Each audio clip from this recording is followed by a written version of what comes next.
you know about me? I seen it all, heard it all. Oh, what you know about me? I done it all, just want it all. Oh, what you know about me? I seen it all, heard it all. Oh, what you know about me? Oh, what you know about me? Oh, what you know about me? Gotta do the Snoop step. When I got my blue on. I had to see if you was crip walking over there. I'm like, oh, he got that blue on. Blue on. That's how you buy. Listen. I'm gonna have to start talking to you like this, cuz, or episode, cuz. You know what it is, cuz. You know, I ain't rocking this shit since we went to the Nip store. Really? That's I haven't rocked this shit. Last time I wore this shit, I just saw the shit just now. Like, shit. What was that now? 4 years ago? What was that? 5 years, man. It's been 5 years already. Crazy, man. R.I.P. Nip, man. We came to check you. That's crazy. But you already know, man. But welcome back, y'all. We are back. We had to get the groove, got to get the steps right real quick. I'm your host, as usual, Jared. We got rhythm. Revenue officer at Outside the Box Digital. And I got my brother, my brethren, your favorite CEO, Chatty O in the building. What's good, cuz? Hey, we in the building, cuz. You know what it is, cuz. Listen, man, we back, ladies and gentlemen. And you know the motto, man. Another day indeed. You know what I'm saying? Another day that we breathe is another chance to succeed. You know what I mean? This train is moving forward, one direction, forward. You know what I mean? Look, and in the immortal words of a certain rapper, hey, since he got on that blue, hey, you better ride or get rolled on, cuz. That's it. You know what I'm saying? Ride or get rolled on. This train moving, cuz. You better hop on or get your ass out the way. You feel like Cuban and shit. Nah, but yo, shout out to y'all though, as usual. The listeners, subscribers, the followers, everything across every platform. We are growing and glowing on every platform. And we about to have our we have our largest month on YouTube. Most subscribers in any given month is this month. And we still got a lot of days left, y'all. So that's kudos to y'all. For the first time listeners, if you haven't seen a full episode of More Than the Title, this ain't about no clickbait. This is for the culture. We're going to celebrate our own and we tell stories because we're all more than the title. It doesn't matter what you do. We all have a story to tell, and we're going to help our queens and kings get that story out, and we're going to give it back to the culture so you guys and us as well can learn from it. You know what I'm saying? Message. There it is. That's what it's about. Message. You know what I'm saying? Message. That's how we going, you know. And before we kick this off, you know, we got to shout out. Wait, but you know, I got to add in there because my cousin likes to say we growing and glowing. Like I said, we are not here for any other reason other than the support of the people, right?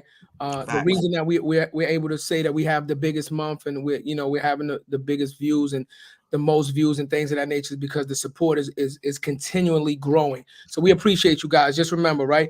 It can't be no us without you guys, right? We do it for y'all, but y'all supporting us is everything.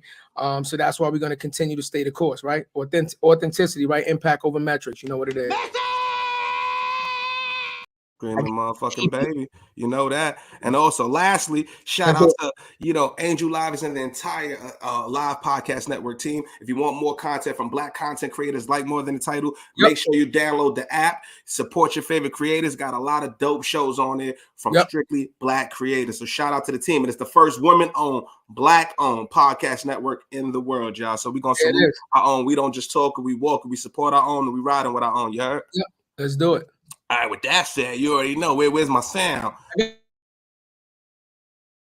Let's start the Jizzo. Yeah, I mean, let's get it. So first of all, this queen right here is for another episode of Women's Month. We are celebrating this queen who is a Nigerian mother, singer, model, actress, and social media influencer, born and raised in Chicago and lived in Nigeria for 8 good years of her life and currently living in Calabasas, California. She was able to book runway jobs and hair shows with companies like Nordstrom, Neiman Marcus, Olive Oil, and many others. And she is currently a model at MMG Model Management Group. Let's introduce this queen, Lola Savage. You heard? Yeah. Let me get the horns ready. The horn. I thought you had the horns ready, baby. The horns gotta be ready when you.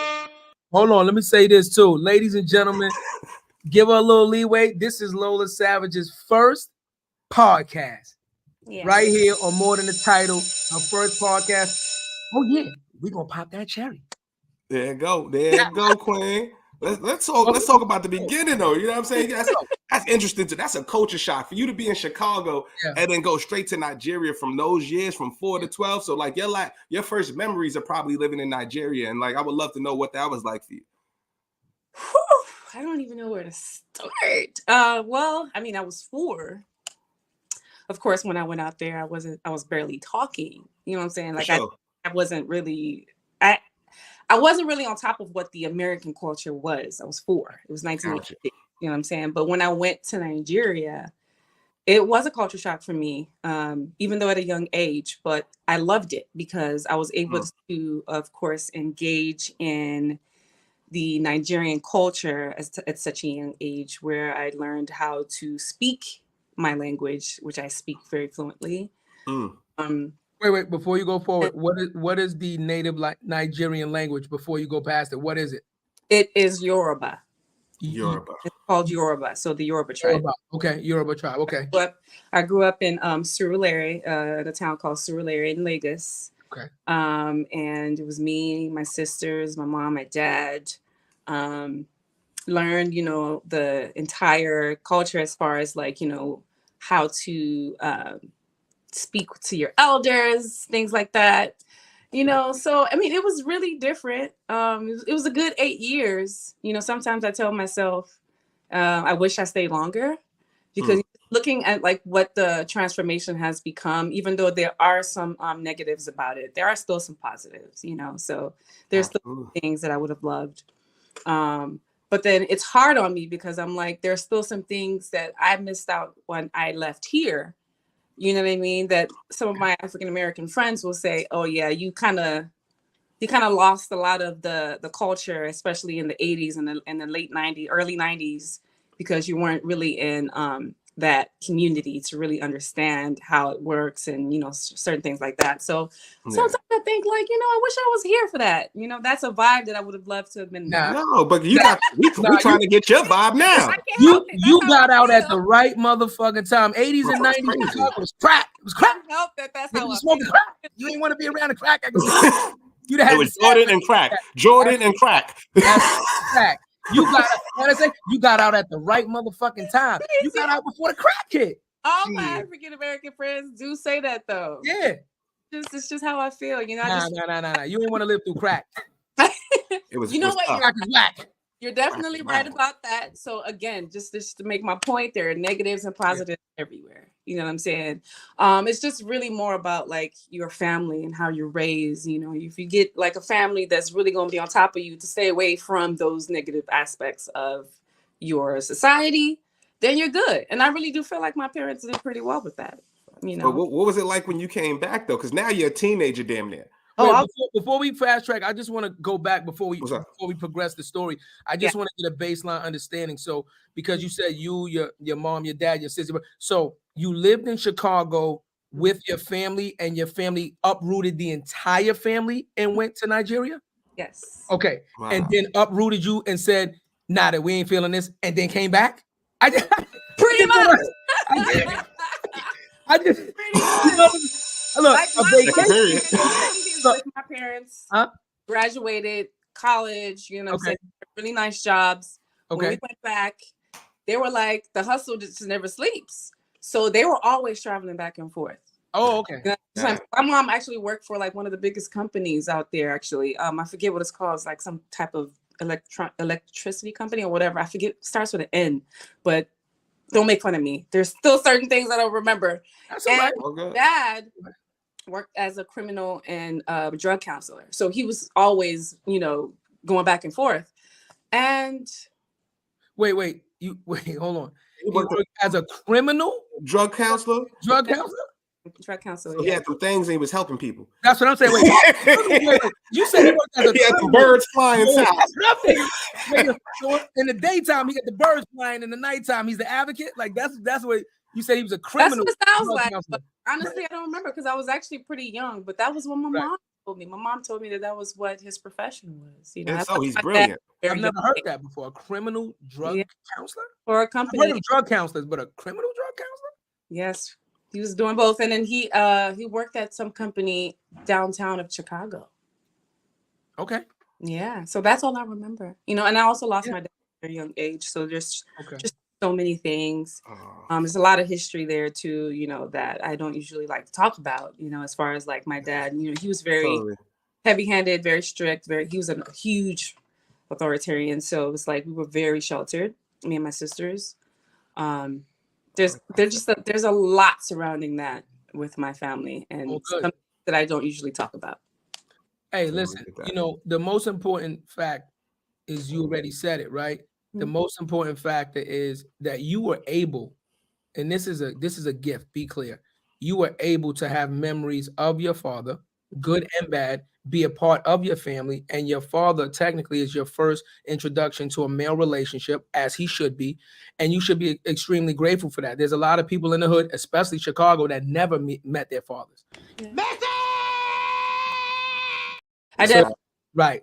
I definitely I'm So happy dynamic. I have the positives. Again, I have, you know, the negative aspects of growing up with my my father, but he's still my father. He was there, he did the best he could, and it is what it is. And that's all we can ask for. How about that? That's all we can ask for, right? Because if you be ungrateful, then people that didn't have it look at you sideways with the side up. Like, how about this? I don't have no memories of my father. How about that? You know what I mean? Like, I got like 2 or 3 memories, and that's it. And he died at a very young age for me, to my biological. So I got like 2 or 3 memories, and he died. I was like 7. So I don't even have the memories you have. So you understand? Like, be grateful. Nobody's perfect, right? There's good and bad in all of us, right? Yeah. And guess what? You were looking at his actions at that time from a child's point of view towards an adult.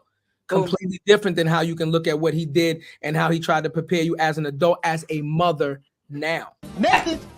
Boy, party now. Big difference. 100% agree with what you just said, because for me, it's just about how I healed, how I got over whatever it was that was traumatic for me. Right. Just to make sure that I'm able to take care of my children and then not project what my traumatic experiences are on them. Yeah, it is. I mean, that's key for me. But that's a good segue, Queen, because I don't think we talk about that a lot. Like, we don't have to go into what the traumas are, but I would love to know, how did you overcome those traumas to be the mom you are today? Wait, before you start, how many children do you have? I have 2. Oh, you have 2. Okay. Yeah. Girl and boy, what, if you don't mind us asking? Yeah, my son's 20 and my daughter is 18. She'll be 19 in September. Okay, back to back. Oh, big brother. Okay. You out shit. They out the crib now. You got grown-ups, man. Shit. I got a 6-year-old and shit. We see the drawing. I'm talking about I got kids. You know, goddamn kids. You got they in the club already. Lay your mom. You can fucking babysit now, Auntie Lola. You can babysit now, Auntie Lola. You know what I'm saying? Auntie Lola, when you come to New York, come babysit. You know, they doing brunch down in the city. I call you late. I'm going for brunch from 4 to 9. I call you when I get back. They brunching right now. Yeah, you ain't got no kids. You got adults. You big brunch. They coming too. Kids is what I like to call them. It's hard to let go of the word kids because they're still my babies. You know what I'm saying? Always. But yeah, as far as like how I overcame the trauma, honestly, it's really for me just having that closeness with God. Because I grew up in the church, you know what I'm saying? And I grew up, actually how I learned how to sing. I grew up in the church. Me and my sisters would harmonize, and our dad was very strict with that. So not only were we so big on music, but we were also very into, you know, the Bible and understanding, like, you know, being a good person, how you should be a good person and things of that nature. And then I feel like that closeness with God is what really structured how we should handle those not fun aspects of being a child in my family with my dad. You know what I mean? Like, me and my sisters are very close, you know, so we always have like our own ways of, like, as a collective, of putting ourselves in a good mood, if that makes sense. You know what I mean? We actually had ways where we were able to sort of block out anything that didn't make us happy. You know what I mean? And then of course my mom also, who was, you know, very loving. She raised us the best that she could after he was gone. And we just stayed really close, you know? And it's actually really helped me, because when I did end up having my first child, which is my son, at a very young age, if not for the fact that they were there, they've always been there, You know what I mean? I felt like me becoming a single mom, it probably would have been like just brutal on my life. It would have been so hard, but having them to help me and support me, and then of course my mom be there. Critical to have that support. Message. That was a good message. That was a good somber message. Oh, that was a good somber message. Absolutely. Yeah, cause I ain't gonna front you. Like I feel everything you're saying right now. I'm like shit. How many sisters do you have? I have 3 sisters actually. So I have 2 immediate sisters and 1 half sister. But that's a story another day. I love my sister. I also have a big brother. He actually is the oldest of all of us. So it's 5 of us total. Okay. So he did a lot of fighting. I'm just he was fucking people up. There was. I can't deny that. He was but, fucking people up. Bah, bah, boom. It was some healthy fights because those fights are experiences and you learn from them and you grow and you get better, and we're all Absolutely. like 30s, 40s. So yeah. Everything love now. Exactly. I'm just curious, again, because you have a dope story. So I just want to tie everything in. You said that you were raised in the church. So you were raised in the church in Chicago, but does the culture and the village that you were in, are they Christians also, or do they practice like a different religion down there? Because I'm just curious on like where did the religion come from? Yeah. So actually, me and my family, we were all Muslim. We were born Muslim. Actually, I was Muslim. Because you said the Bible. That you see why? See, so when you say certain books, we assume certain religions because you said the Bible. You didn't say the Quran or what I mean, right? The reason why I didn't mention the Quran is because I never got a chance to really learn how to read the Quran because I was 8 years old when we switched over from Islam to Christianity. So it wasn't really coming to me at that age. So the village is mostly Islam? Say it again? The village in Nigeria is mostly Islamic? Where we moved to, yes. Okay, that's what I was at. Okay, that's what I was trying to But it doesn't really matter to me because it's Islam and Christianity everywhere. Everywhere. It doesn't matter like your village or whatever, you know what I mean? I didn't grow up in a village. It was actually the city of Lakers. Okay. Yeah.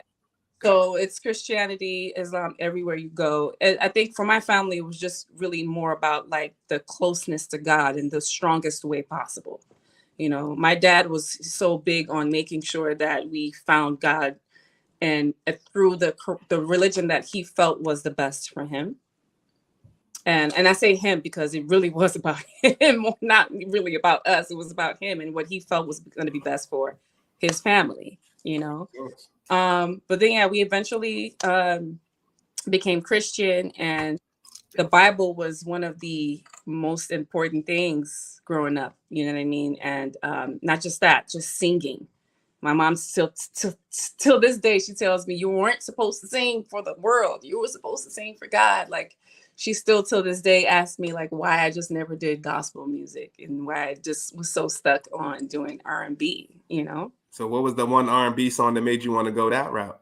What was the one Drake that influenced you? Said, "Oh, Mama, I'm not going the Kirk Franklin route. I'm not everything. I'm not living my life like it's golden. I'm not doing that."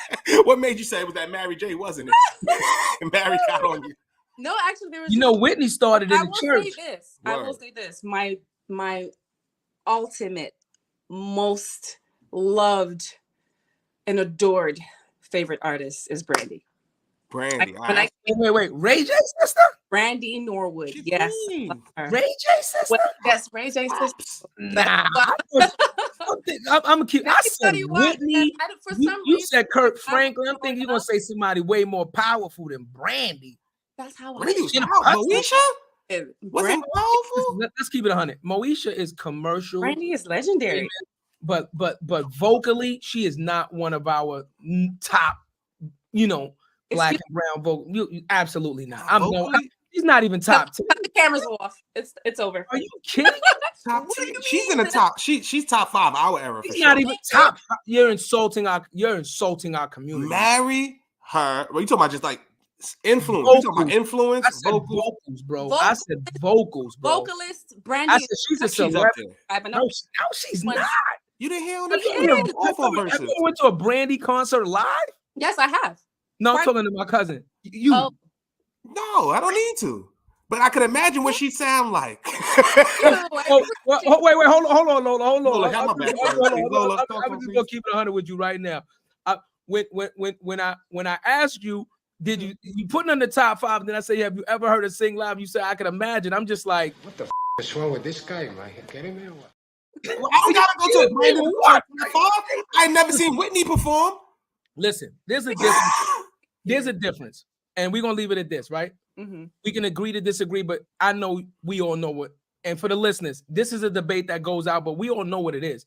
There's a big difference between natural singers and studio singers. That's number one, right? We're talking about true vocalists that sound good in the studio and outside the studio. Right. I'm not saying Brandy, it doesn't have a good voice. What I'm saying is, compared to all the other black and brown women in her age range or whatever, or whatever you want to put the category, she doesn't range up, bro. Better than Brandy right now. Name 5 better than Brandy. Hold on. I Let me don't see what she said. Go ahead. what you're saying, but I of course disagree with the fact that she's not on that range, because she is. Okay. However, there are quite a few people who are, and I will say are higher than Brandy, because I'm even sure that she knows that herself. You know what I She mean? has to. She listens to music. She have to cut her own ears someone- off and not listen to music. There always is someone that you looked up to. I Sure, mean, for sure. all know that Brandy looked up to Whitney Houston, and she even said just recently, I said Whitney. Carrie was one of them as well. Mariah, again, right? Just those two alone. I didn't even want to bring Mariah in, because Mariah's kind of like the cheat code. Her range, there's a lot of singers that can't match Mariah's range.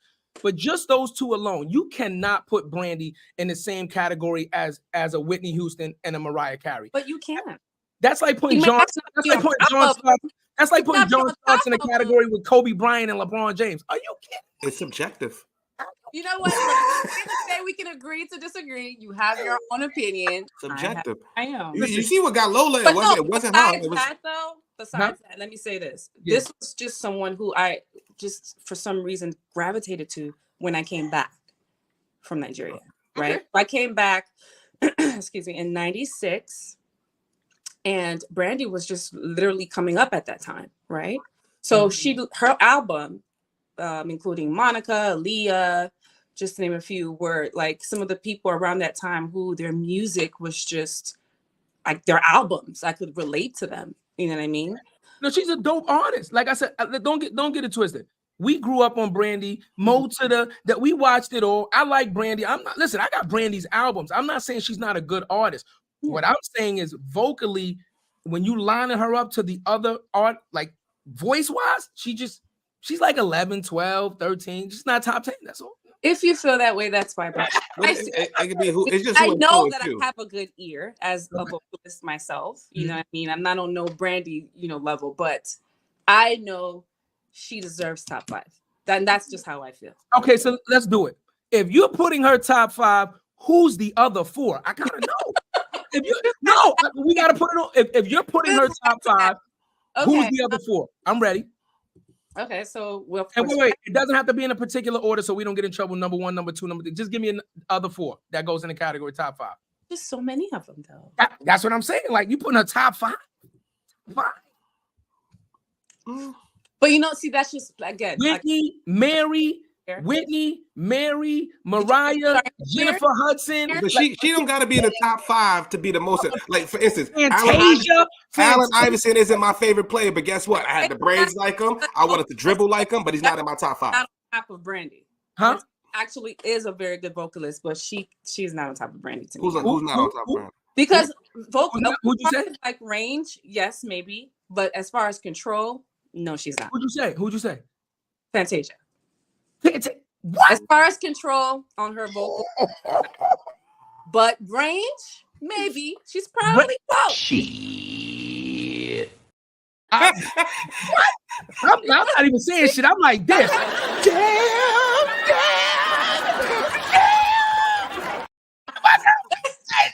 Tasia ain't do nothing to nobody. I'm not saying. Listen, she ain't do nothing to nobody. Why we get Tasia? Why she get a shot? And who make the ugly face when she's singing better than Tasia? She's the queen of the ugly face when she's singing. ugly. Come on now. That face right there. That face right there. That's the face right there. I love it though. Look, as long as you got inspiration from somebody in our culture, I love it. I can rock with it. So when did you first start recording? Absolutely. Like I grew up here. There's nothing that's gonna change that. You know what I'm saying? I still am, you know, and yeah, so music is my life. I grew up in music and you know, I just enjoy it to the best of my ability. I live it. I live in it. You know, I tried to be an artist. God said nope. You know, but I still enjoy listening to it, and as long as I have that, you know. You just giving us layups. You're giving us by the rim. So now that you said that, what's the segue? No? Yeah, that's what I'm saying. What you mean God said no? What's that? I'm lost. Please. You gotta elaborate on that. I'm lost on that one. How did God tell you not to do something that you love? No. It's not that God said I can't do something that I love. I think it's just all about timing, you know, and okay.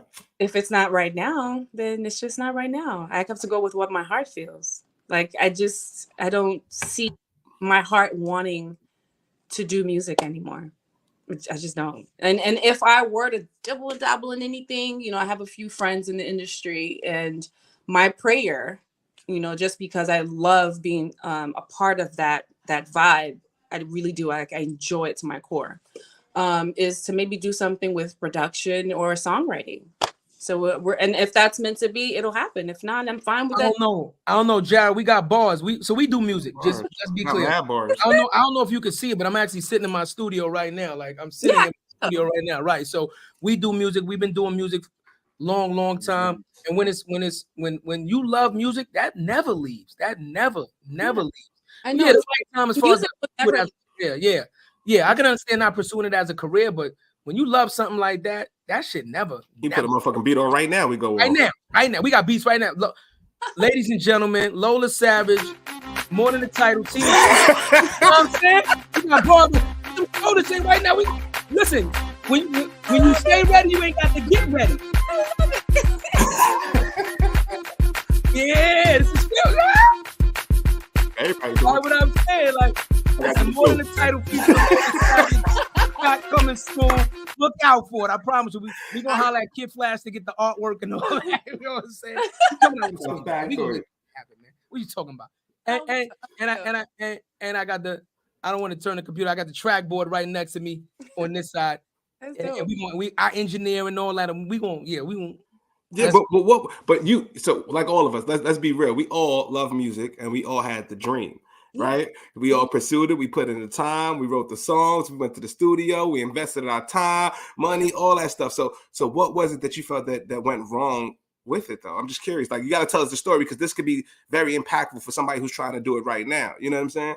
Honestly, there wasn't really anything that I felt like went wrong. Got you. Okay.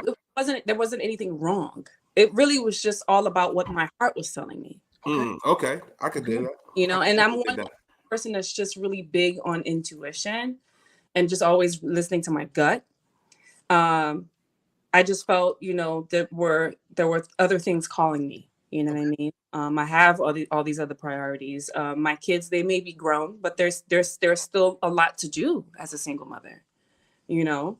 So I'm just like, let me just focus on that right now. And it's never too late. There are so many people who, you know, start careers in the industry if it's meant to be in their 50s, 60s. Adele. Yes. Adele. You know, her 40s. Adele. She got a deal. She was like 40 something when she first got her first deal. You know, I don't want to. Can I keep it all the way real with you though? Can I keep it all the way real with you? As you say that, you know what I hear that needs to be celebrated? I hear a single mom, a Black woman who end up sacrificing her dreams for her family and her children. And that's the shit that doesn't get celebrated. That's the fucking hero. Way, because I mean, I have had people like sort of give me a commending, you know, I guess, I don't know what, for lack of a better word, consolation on it. I'm like, I got to do what I got to do. You know what I mean? So that's a decision that that's a decision that all parents face at a point. Yeah, absolutely. You know what I'm saying? And that's real. So it's not like you said, the fact that you said your intuition. Good parents, Jared. Good parents. Good. Say that. We're not even talking about bad, but you don't even deserve the conversation if you're not taking care of your kids. That's a fact. It's just parents. If you ain't taking care of your kid, you're not a parent. Right. Straight up and down. We talk about ours, whoever's doing that. And like for I can hear you, the way you talked about music, I can feel the love that you have for music. We all have that same love. We see the sparkle. You know what I'm trying to say? And for you to be like, yo, I just had other priorities, my kids and all that, that's real. And we don't talk about that often. We don't. You know what I'm saying? All we hear is like the people that have done it, but sometimes you do got to sacrifice everything. It is going to happen. It's going to happen, but you family first always. Period. And shout out to your village, man, and people that helped you and supported your decision to give that up. You know what I mean? Right. But just understand that. Tell Mama Love she got nephews in more than a title. And if Lola ever want to go back to the church, we gonna have a reason to Speak for you. I gotta do a Snoop though. I gotta keep bringing this. We got her back. We got her back. We will get you there. We get you there. Yeah. Y'all are hilarious. Yeah. Hey, you know, like I said, man, we are big. Let me tell you something. Like, you don't understand the magnitude of the decision that you just said that you made, man. Like, we fight for that decision every single day, where a parent says, I will put my children first. Message. I will put my life and my dreams and my aspirations on the back burner, because that's what you should do, because the children didn't ask to be here, right? You had fun. Everybody love to have fun. Mm-hmm. But now comes the responsibilities, because you decided to keep the child. And now, do you want to be responsible, or do you want to have fun? The battle is a lot of parents still want to have fun. And they don't want that responsibility. It's a balance. You gotta have fun. You'll drive yourself motherfucking crazy. Well, see, that was gonna make a point on that too. Like, I love to have fun, you know what I mean? But it's always about like how, you know what I mean? Like, how can you have fun and still make sure that your priorities, you're not veering off of that path, you know what I'm saying? Like, you're staying focused and things like that, you know what I mean? So I'm the type of person, I like to keep it within the family. I have a very small circle of friends, you know what I'm saying? Like, I'm very big on family. So for me, it's just, look, we out here chilling, you know what I'm saying? We're about to order pizza. That right there is, we good. We're good with that. That's fun. You know what I'm saying? Here for spring break, I flew them out. You know what I'm saying? So here we are having fun. You know what I'm saying? So I love it. Yeah, that's what it is. I want some pizza. She said it real smooth. I flew them out. You know, it's nothing. Delta 1. Not the 2. Delta 1. First class above the first class. You know how we do. You know. No, the pilot. She said, little Spirit Airlines over here. You know what I'm saying? Frontier Spirit is nasty. If y'all send a check, we'll promote you. If y'all send a check, I'll fly Frontier Airlines on More Than a Title. We will promote you as being one of the prestigious airlines. Yes. Esteemed even. Let's but until you cut the check, that shit is bullshit. Disgusting. I never fly you again. I'd rather walk to Baltimore. The Flying Greyhound. You know, my skateboard like on some Bart Simpson shit. I can't. Y'all are hilarious. Y'all are killing me. It's all right. We had to have a good time. One time nigga lost his luggage before we boarded. Nigga lost his luggage before I boarded. You had to give me somebody else's luggage. Your name right here, but that's not my bag. I was just thinking. I'm a grown ass man. That bag is pink, bro. Even though I'm pastel, that's not my bag, bro. Who bag is that? Yeah. The camera's on. That shit dead ass happened. They took my baby's bags. We had the baby bottles, all that shit. Case was crazy. We on vacations, asthma and shit. The pumps is in the damn thing. An Arab dude, I had to check him down at the fucking TSA, B. Crazy. Fucking bad. Oh my God. Nasty work. But for the right price, we will promote you. And I mean, listen, we'll give you another shot if you want to send some first class tickets. I'm definitely not sitting in the back though. Or you can buy some merch. And we see a pilot. Oh, we were drinking out of a More Than a Title chalice. Got my chalice right here. I got my name on it too. I got my chalice. Got my name on it. Motherfucking chalice. No. I mean, what else is going to keep your Well, right now, what am I drinking? This is Grand Marnier, one of my favorite drinks. Shout out to Grand Marnier. What else gonna keep your Grand Marnier cold for 2 hours on 2 ice cubes? It's not gonna be a red cup. I'll tell you that. Fuck, they You talking. did not just diss the Red Cup company. The red cup is classic. I love the red cups. Yeah, but Let's keep it unless real. you They want situational. hot drinks. They situational, dog. At the barbecue, maybe. I don't want to do dishes tonight, maybe. Right. And then you know what happened in them red cups, right? You let the alcohol sit too long and start separating from the ice and all that shit. It's nasty work. Oh, really? Yeah. More than Entitled Cup would never do that to you. Never do that to you.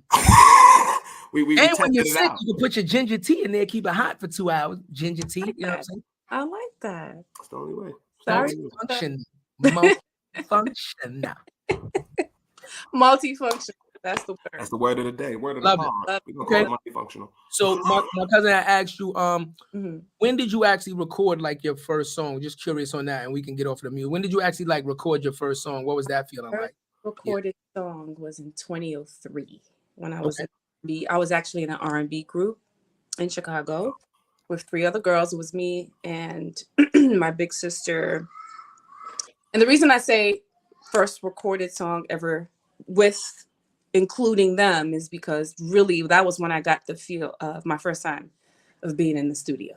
You know, 2003, I was 19, and I was in that R&B group, and it was really fun. You know, my voice over there still like, you know, growing, hasn't really reached its peak yet.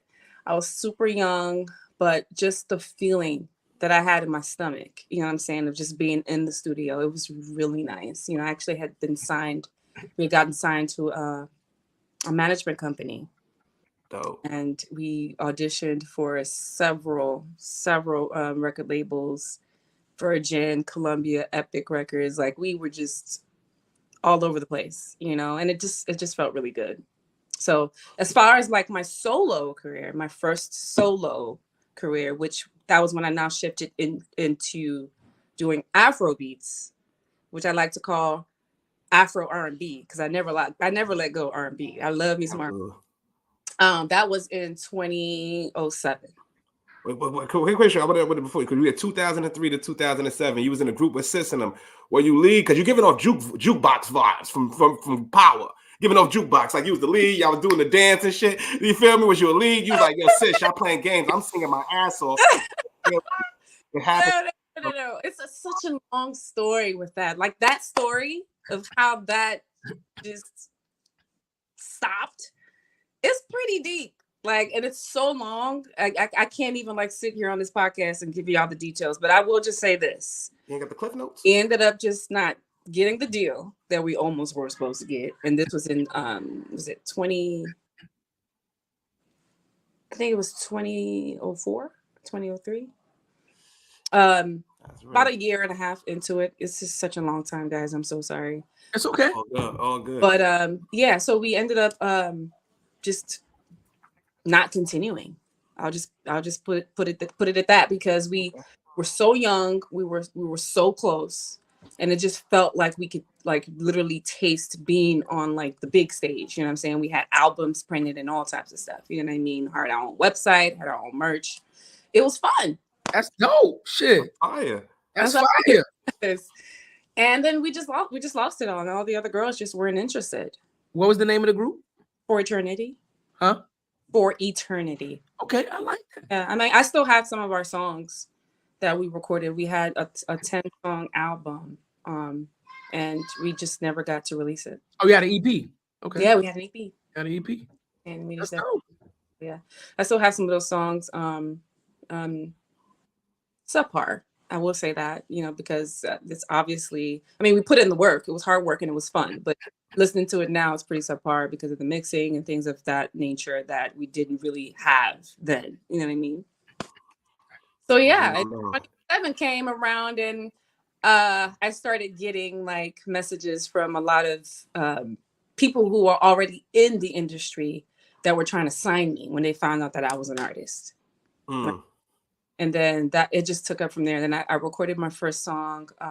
The first company that wanted me to come to Nigeria to be a part of their label. I'm not gonna mention any names. I just feel like it's so unnecessary. But yeah, cut her the check, and then she can mention a cut her the check. Yeah, but let's get this. My kids were pretty much what, 2 and younger, Okay. right? Makes So I was sense. Yeah. like, no, not ready. Not ready. But then I eventually went in 2014, and then that didn't work out. So I was like, you know what? I'm done. I'm done. So I came back and just focused on, like, other stuff out here. So That's real. You know, you mentioned something that's as artists, and we could talk from this perspective. If you don't really do it, people don't understand how difficult it really is, right? To go in the studio, you have to record your first one. You have to understand how your voice sounds. You have to do numerous takes. You have to write your own verse. You have to find your own beats. You have to invest your own money. You have to promote the product. Back in 2003, we was doing music too. We sold 5,000 hand to hand. We was running up on cars all time. It was crazy. that's how it was back then. And then we had Crazy. an actual management company that was handling all of that. You know what I mean? Yeah. So just growing older and understanding that whole entire dynamic and how everything was just so rushed on and hard and complex, and just, it wasn't easy.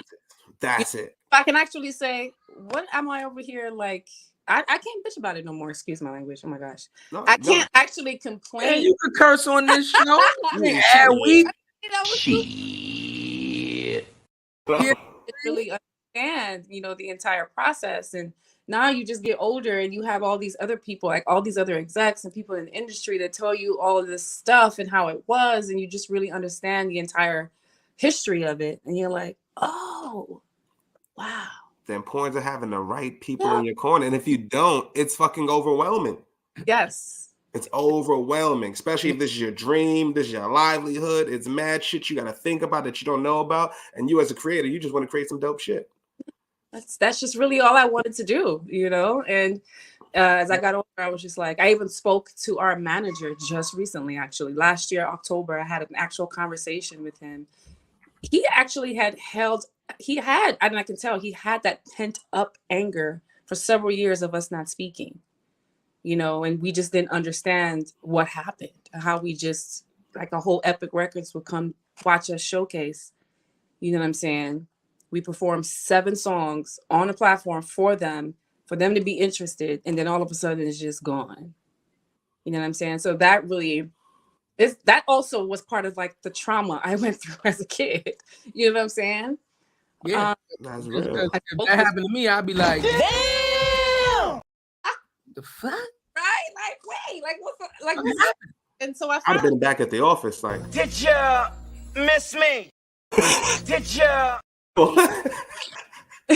my fault. I'd have been right at the office every fucking day, like, would you woo woo woo? Oh my gosh. I mean, I was super young. You know what I'm saying? Nah, of course. Like, I wasn't gonna, like, say, well, let me get in my car and drive up to his house or his studio and just try and fight about it. You know what I mean? Like, No, of course not. But that's strange though, right? That they did that. You said you didn't hear anything. So that raises a red flag to be like, look, if I'm putting all this hard work in and doing all of this shit, at least be straight with me. Thank you. And so I had a conversation with him finally last year for the first time after, like, over 20 years. Okay. And, well, literally 20 years, because it was 2023. So he just put me to tears, telling me everything. It was almost like the closure that I needed. That's it, the closure. That what if will fucking Huge. kill you. It was huge for me. You know what I'm gonna ask, right? Because I feel like, how many times did you perform those songs, or did you give a copy of those songs out there? And have you ever heard any version of your song out there? Because they will do that to you, right? You'll come perform, you'll send in that demo, you'll send in that that EPK, that electronic press kit with, your headshots and they're like, oh no, we're not gonna move further. And then a month later, 2 months later, you hear a version of your shit from somebody else. I mean, that happens to everybody. It happens a lot. Yeah, they got one thing that I did find out was that all of our my entire catalog was sold. So some people reached out to me. Quite a few people actually reached out to me just randomly on Facebook, Instagram. Back in the day, what's this other what was it? MySpace joint? MySpace. Tom, shout out to Tom. Send us a check. Oh, we heard your music. Like, they're actually sending me my music. Wow. Like, Wow.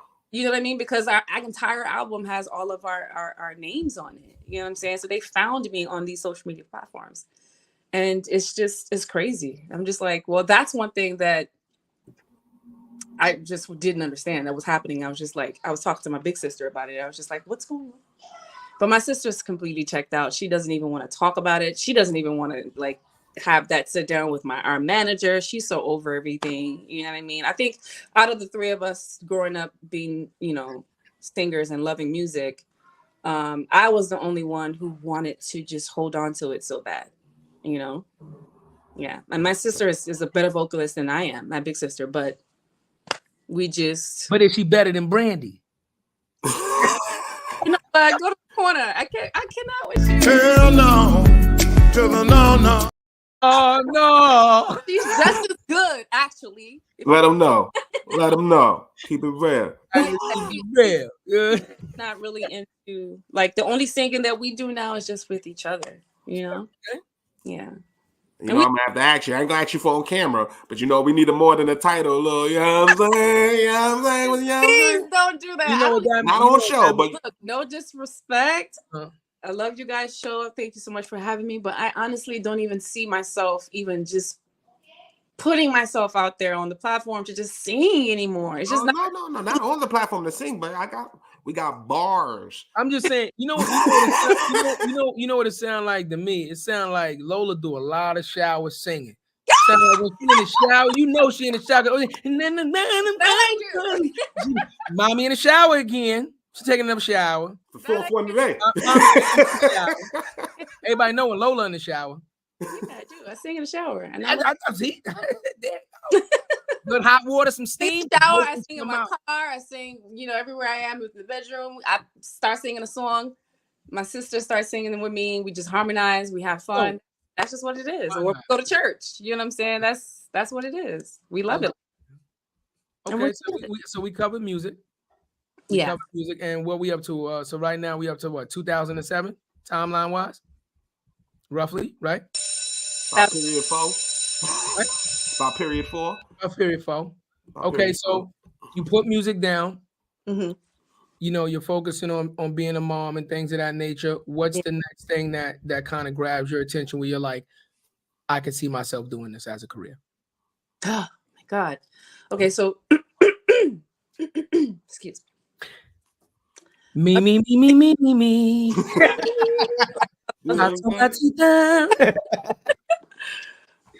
So one of the things that I'll just say one or two things that I'm like really focusing on right now is just investing, just building on generational wealth. It's not too late, but it's definitely it's been a long time coming. You know, message. I'm a message. That's a message. Generational wealth. Mm-hmm. Generational wealth is very important. Teach that. That's what this platform is for. Mm-hmm. That's what this platform is for. That is the primary mission statement, mission goal, whatever you want to call it. Whatever. I want to invest in a lot of things. One of the things I actually want to do, again, I want to keep the music in my spirit, in my heart, in my soul. It's not going nowhere. I don't care what anyone says. My son and both my son and my daughter actually love music just as much as, you know, me and their aunties. So I'm thinking I might look into maybe opening it up. You know what? I don't want to say it. But I'm gonna tell y'all later. Positive affirmation. You gotta say it. Have an affirmation. Let it out. You're talking about putting. I say it every day, actually. Positive. Okay. I say it let every the world day. know. Yeah. You know. You ain't said it here yet, though. You ain't said it here yet, though. I ain't said it here yet. Message. It involves. We didn't hear it. Hold up. Music. It involves the music. Okay. That's it. That's all I'm gonna say. Damn, that's mad broad. That's a lot. That could be scores. You could be doing movies, films. About 2-way pages with the ringtones and shit. Like ringtones and shit. What you talking about? What talking about a lot. What? Channel 13 coming back. Like the EP for Sesame Street. What we talking? Like, what's going on here? I don't know what we're doing. That's a broad statement. It involves music. It involves a lot of EPs, actually. Okay. Well, I'm gonna put it out there. Cut it a check. You shitting me? You know why? We gotta pay some bills. We'll be right back. That's why. Listen, her name is Savage. You shitting me? Come So on. it's in the name. She's a beast. Literally. And that's your real last name, right? Yeah, it is. That's fire. But that was her name. That's That's dope her last real name. Savage. Say that's my last That name. should be a moniker. Like, I'm a beast in real life. I'm a real life beast. A beast. Coined that shit. I would definitely call Imagine it. if you'd have coined that shit 10 years ago. Crazy. Meg would have had to holler at you. That's a fact. You got a couple checks. Yeah. I hear y'all because I'm telling you, these times it's tough. Let's just put it that way. It's tough. That as the industry gets so saturated, everyone's trying to make sure that they make it, and they'll do anything they need to do to make sure that they do. I will say that much. You know what I'm saying? I just got to add on to it. That's not the industry. That is life. Life. Well, you know what? You're is- right. It is life, and I'm not knocking it. That is life. I'm not knocking it because at the end of the day, I don't care about what other people. I only care about what I'm doing for myself and my mental health and my heart, my well-being, my family. You know what I'm saying? Yeah, absolutely. All I care about. Amen. As long as I'm happy and they're happy, we're good. No, like I said, I just said that's in life because there is no industry that you can't say that people won't do whatever they got to do. That's just the nature of people, man. Some people will take a shortcut. Some people, it ain't even called a shortcut. The shit they be doing for they just want to wake up and bam, got it. You know what I'm saying? I don't want to do no work for this shit. Like, I want to open my eyes before I brush my teeth and I want to sign the deal. Like, right? And that's the shit. We talk about this all the time too, Lola. We actually just put this clip up. It's not what you do. It's not how you. It's not you getting the money. It's how you get the money. How you get the How money. you get the money, right? So if it takes us, like we say this all the time, like we had Dr. Nose come on here and applaud us for not being clickbait. Now we could have just sat there and been saying we got 20, 30 clips and we could have put Beyonce in every single fucking title tag. Right. Don't matter. Don't matter. We refuse to do that. You know what I'm saying? It's how we get there that really matters more than us getting there. Right. So that's the real. Like there's gonna be people that get their foundation whack. The authenticity and y'all just doing it the way y'all want to do it, and not just because it's the way it's being done by everyone else trying to do it the same way and all that stuff. And that's what I love. That's it. Platform. And I appreciate it. Of course, but that's just how we all got. Like, damn, what they doing? Like you said, if there's not what they doing over there is what they doing. We can't pay attention to that because what happens in the dark is gonna come to light, right? Your foundation is gonna be weak. Your audience is gonna be whack. You're gonna be a overnight success. Then you turn around one day, they turn the faucet off, and you have no core audience. You have no fan base. You have nobody to sell merch to, and now you're starting from the ground up. And the worst thing you could ever be that person at this height and have to come back down here. Absolutely. That is, I couldn't imagine that being like the one hit wonder person. Now you're working at TJ Maxx. Like, I would feel crazy. Well, you know what's crazy about that? I don't even knock anyone for being in that. For sure. I don't, because even if you decide, or even if you didn't decide, and it just so happens the universe decides that this is not what your path is going to be any longer, and you find yourself working at TJ Maxx or working for some corporate company, so what? You know what I'm saying? Like, why is everyone so worried about someone else's life? Why is this person, whoever that person is, so worried about what anyone else is thinking? Absolutely. Why? It's tough to say. No, you're right. But the reality is so hard. No, it's what I'm trying to say? When you're that person, so it's hard. It's super difficult. I can imagine they go through different stages in life to become that, to be comfortable in that. You got to go through the depression that is, then the imposter syndrome, all that. You know what I'm saying? Do I deserve to be here? Then you're there. Now you're not there no more. Damn, if I had one more shot to be there, what I would do with it, what I would have done differently. It all plays a part. And so for me, I just want to think for anybody who does get there, just think about the business aspect of things. Once again, the business aspect of it. So you don't got to go to, if you do, cool. If that's what you want to do, go get it. But once you at a certain level, when you got a certain level of eyeballs on you, it's up to us as Black people to capitalize on that and generate our own revenue. We don't need them. In today's era, we don't need them. Back then, we needed the fuck out of them. Keep it real. Let's keep it all the way real. Today, you don't need that shit. We can press live and we can fucking have 100,000 on hand. We might have 100. I agree. How we grind. And actually, that's a good segue too, because I would love to know, because I'm a social media guy, and you have social media influencers, stuff like that. What got you on social media? What got you wanting to build a brand there? How has that helped you? The social media influencing found me.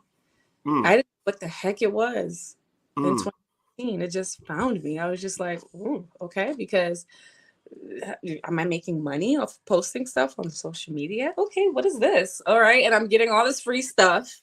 All these emails are coming in, and I think it's definitely the momentum that helped a lot. You know, just the momentum that I built on from being out in Nigeria for the 2 years that I was there, almost 2 years, where I started to pursue the music and did a little bit of acting. So it definitely helped. It helped, and I had like major companies reaching out to me, and I've made a lot of money as a social media influencer. Message. Just do it no more. Gotcha. Just don't want to. And if I did want to go back to it, I'll respond to all the thousands of emails that I have, not to brag, you know what I'm saying? But it was fun. And it's definitely, it's just, it's nice to know that you were considered someone who is good for it, you know? So don't get me wrong. I definitely till this day. No, wait, hold on, Quinn. Let's take were out. You are. Let's take were. Like it's past tense. You are still. Yeah, I am. I'm still grateful. Yeah, you know what I'm saying? Like I went to stop you the first time. I'm like, let that shit slide. The second time, I'm like, nah, B, okay, you gotta relax. Nah, you are. We celebrating your ass today. Oh my goodness. You are. Yes, I am. And I'm still grateful. You know, I still get these calls and these messages wanting me on the platform. It hasn't been easy too, though, because the social media algorithm thing is just not really working for me. Like it's just wanting you to be in a box. And I don't like that. You know what I mean? Okay. Like that algorithm thing where it wants you to have your own niche, and it tells you need to be this and you need to just do only this, and that's what's going to get you your followers, period. No. I'm huge on family. I'm huge on self-love. I'm huge on all these things. I'm huge on women empowerment. I'm huge on very, very big on fashion. I love fashion. You know what I'm saying? So why do I have to post just videos and reels and photos about me influencing some things or someone's product all the time? You know what I mean? So if I want to choose me not posting for a month, so be it. Like, let me just not do it. But the algorithm is almost like it's a person in a way trying to control you. I mean, that's just how I feel. You gotta listen to him. You learn something. You know what I'm saying? And I'm not down for that.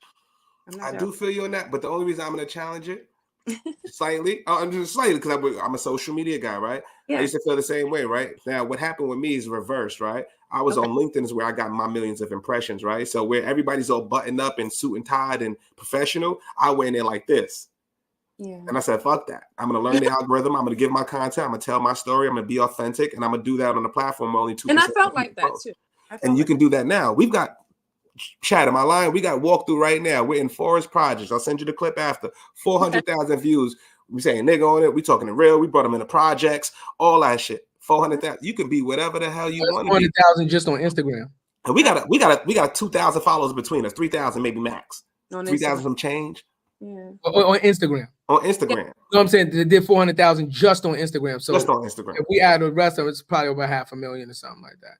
And it was like a month ago. It was like a month ago or something like that. So it's like so we said, only reason I say that to say is like, look, you don't need to. And F their brands, because you mentioned something earlier. You said generational wealth. You don't even need their brands. If you can sell their brand, you can sell your brand. You get the baby for that. The baby. Come on. Those gifts, though, y'all. That's the baby. The tone and the tone. What's crazy about the baby? You get the baby, and I press the button. Like, she's a female, though. I didn't you talking to me. I didn't gotta be shit. I'm like, oh no, brother. No, brother, no, brother, no. No, brother, no. You be wilding out. You be wilding out. I gave you the wall. I said she get the baby because now I gotta pause. I said pause, nigga. I said, you can't reverse a motherfucking pause, my nigga. I didn't say you get the baby. I said she get the baby. Swear yo, listeners, y'all know what to do in the chat. I don't know. Tell him about himself. I got a crazy question. YouTube, help a nigga out. I want to pivot for a second. Oh my I just God. thought about something, and before we get too far along, I really want to ask you this question because Mhm. this is a big debate, and now I was like, oh shit. So you were born in America, but you moved to Africa, technically, right? And then you moved back, right? Have you ever had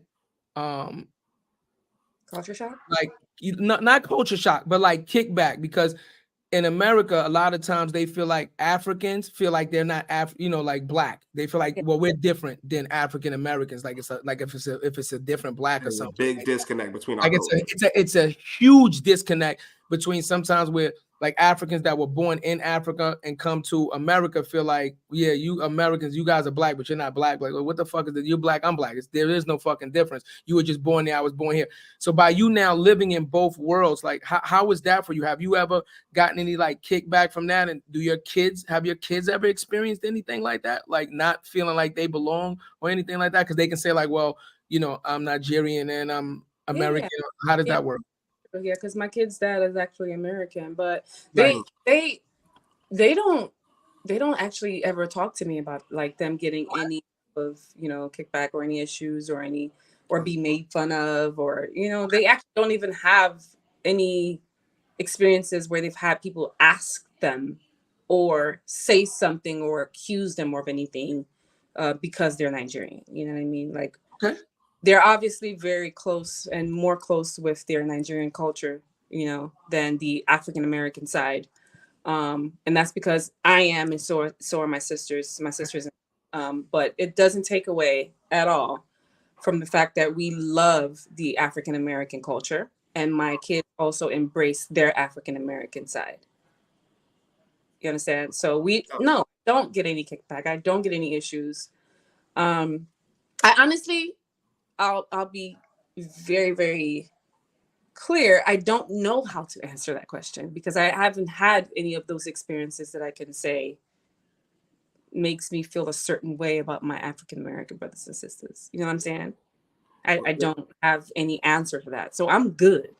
What I would love to piggyback. I was going to say one thing I will give Africans, and I love, like, I got a lot of brothers from Ghana, Nigeria, a lot of different places. Their togetherness, their unity versus us as Black Americans is on a completely different level. Yeah. You've seen it too, cuz where it's like, I know Ghana dudes, 100, 200 deep cousins, like, bro, they stay together. Don't matter what the fuck you did. If you did something to any of them, everybody's coming through. Like that. Devil's advocate. You know I gotta play devil's advocate. I don't know if I've ever experienced that too, even with the African team or crew or friends that I have I've never experienced anyone who's Nigerian, because I do know some Ghanaians too. You know what I'm saying? I know some people from other countries, South African and stuff like that, but I can't tell you that I've ever experienced that collective being so close with each other if someone or one or the other has been like disrespected. Maybe it's my hood and Park Chester was crazy. Shout out to my brother Nana, you know what I mean? Like, it was real, like they together. And I just say I love that. We was all together, but it depends on what the situation is. Again, the only devil's advocate part that I have to interject in that is, and this is where I always it's the same thing, bro. They were raised differently. If you were raised in a culture that supported, remember, it's the whole how do you teach a fish about water thing, right? Perfect example is the Jewish community, right? They're raised a certain way. When you're a baby and you come up in that culture, that's all you know. So that's all you're taught. That's how you act. So if we were raised like that, then we would act like that. But the problem is, with our economics and our social economics says we're not raised the same way they're raised, right? It's just, and again, like, listen. The timing was real. It was just a passage. That was a good one, nigga. Stigmatism, because they'll say like Africans are hardworking and African Americans are lazy. You ever heard that?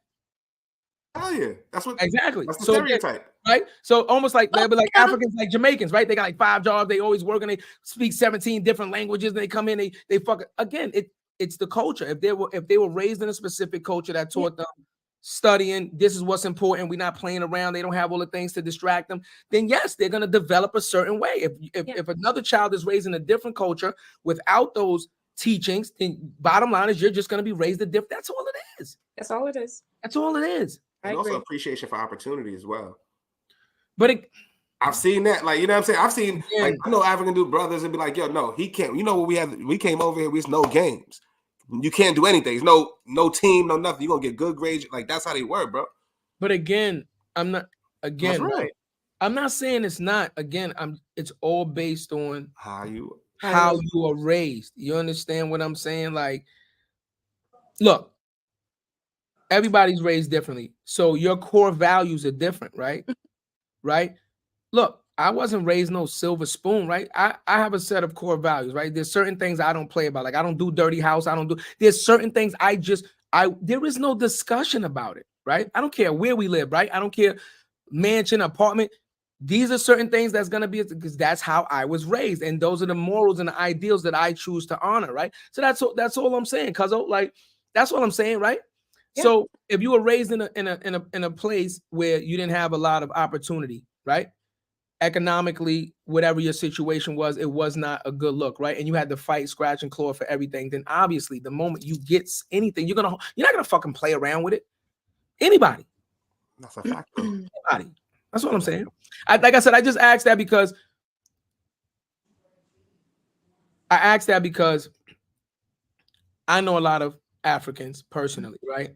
Yeah. Very good friends with a lot of them. But you know, we talk, right? And there are some of them that is like, yo, you know, you guys in America are lazy. You know, like they'll say it, like, you guys in America are lazy, man. Like, you know, how many languages do you guys speak? And like, you know, the average African comes over speaking like 2, 3.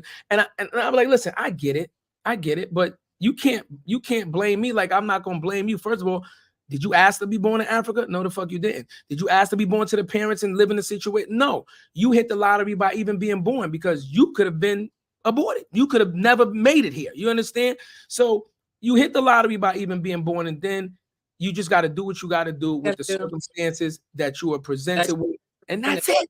That's actually a preaching. It's a motto in our family too. Yes.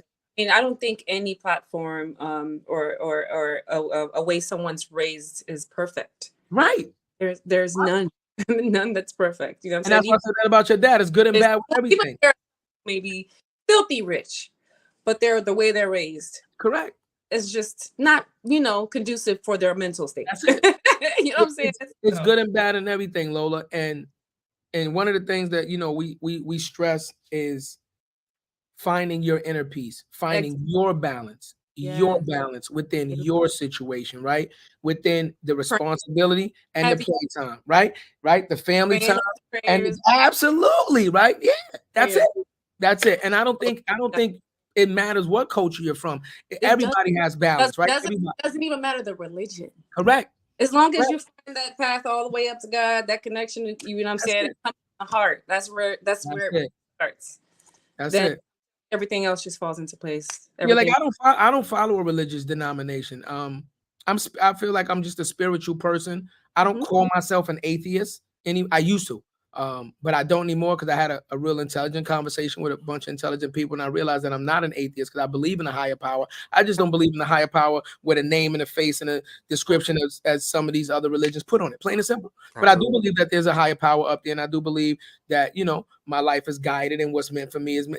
There's a lot of ideals that I share, so I just walk a spiritual path. That's all. That's all. Real religion, just be real. Yeah. You know. I live by very simple fundamentals, like, and mainly it's like, you know, do unto others. You know, like my cousin says, lead with love, man. I give a lot of people the benefit of the doubt, man. You don't really see a lot of people, and it backfires, Lola. I'm not gonna lie. You from Chicago, we from the Bronx. We're human, especially when you're the one closest to God. We're the one backfires sometimes. We're the ones that backfires sometimes. You know, sometimes I gotta remind people, don't let these Gators or these Louis Vuittons fool you, motherfucker. Like, you know what I mean? Like, don't let these expensive ass, don't let this suit fool you. Remember where I came from, what I am naturally. Like, I'm refined, but the fangs are still there. You know what I'm saying? Like, you know what I mean? Like, and I feel like, and you know, maybe it's just the energy of the world, right? Yeah. I think the more you try to do right, the harder you try to progress in life, the more obstacles you actually face on a regular basis, right? You know how they say like the devil know when you doing some real good shit, you on your, like that, right? Trying to work his way in, right? You know what I'm saying? Like, right, like that, right? And that's what makes it hard for human beings, man. I think just in general, right? When you are trying to do the right thing and you feel like, yo, I'm out here putting one foot forward in front of another every day. I'm putting my sneakers and my boots on every day. I'm going to work every day. Don't matter where, right? I'm going to work. I'm not hurting nobody for this money. I'm trying to do the right thing to support my family. And you just run into life, be lifing, and you be running into that bullshit. You know what I mean? Like sometimes you be like, I'm trying to hold the demon back. I know what you said. Yeah. Yeah. It's hard. I can imagine. I want to ask you too about the model. I want to get into the modeling too. I'm curious. What advice would you give to any young ladies that want to model right now? Because it's a very competitive, I would imagine. Yes, it is. It's so competitive, and I haven't really done much in the modeling industry too. I think the last thing that I did for a company was like 2 years ago. But as far as advice, yes. If you really want it, just cross your T's and dot your I's, do your homework, do some research. You know what I'm saying? Always prepare yourself, the way the modeling industry needs you to present yourself. And it may be a little rough because a lot of people are still trying to protest certain things that they're asking for, you know what I mean? Especially for people of color.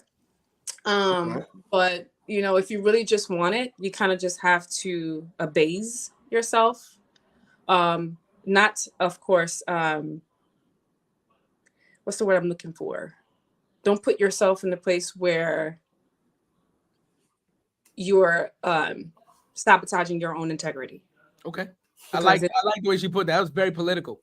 Yes. That was very real. And that was very Message. That's what that was.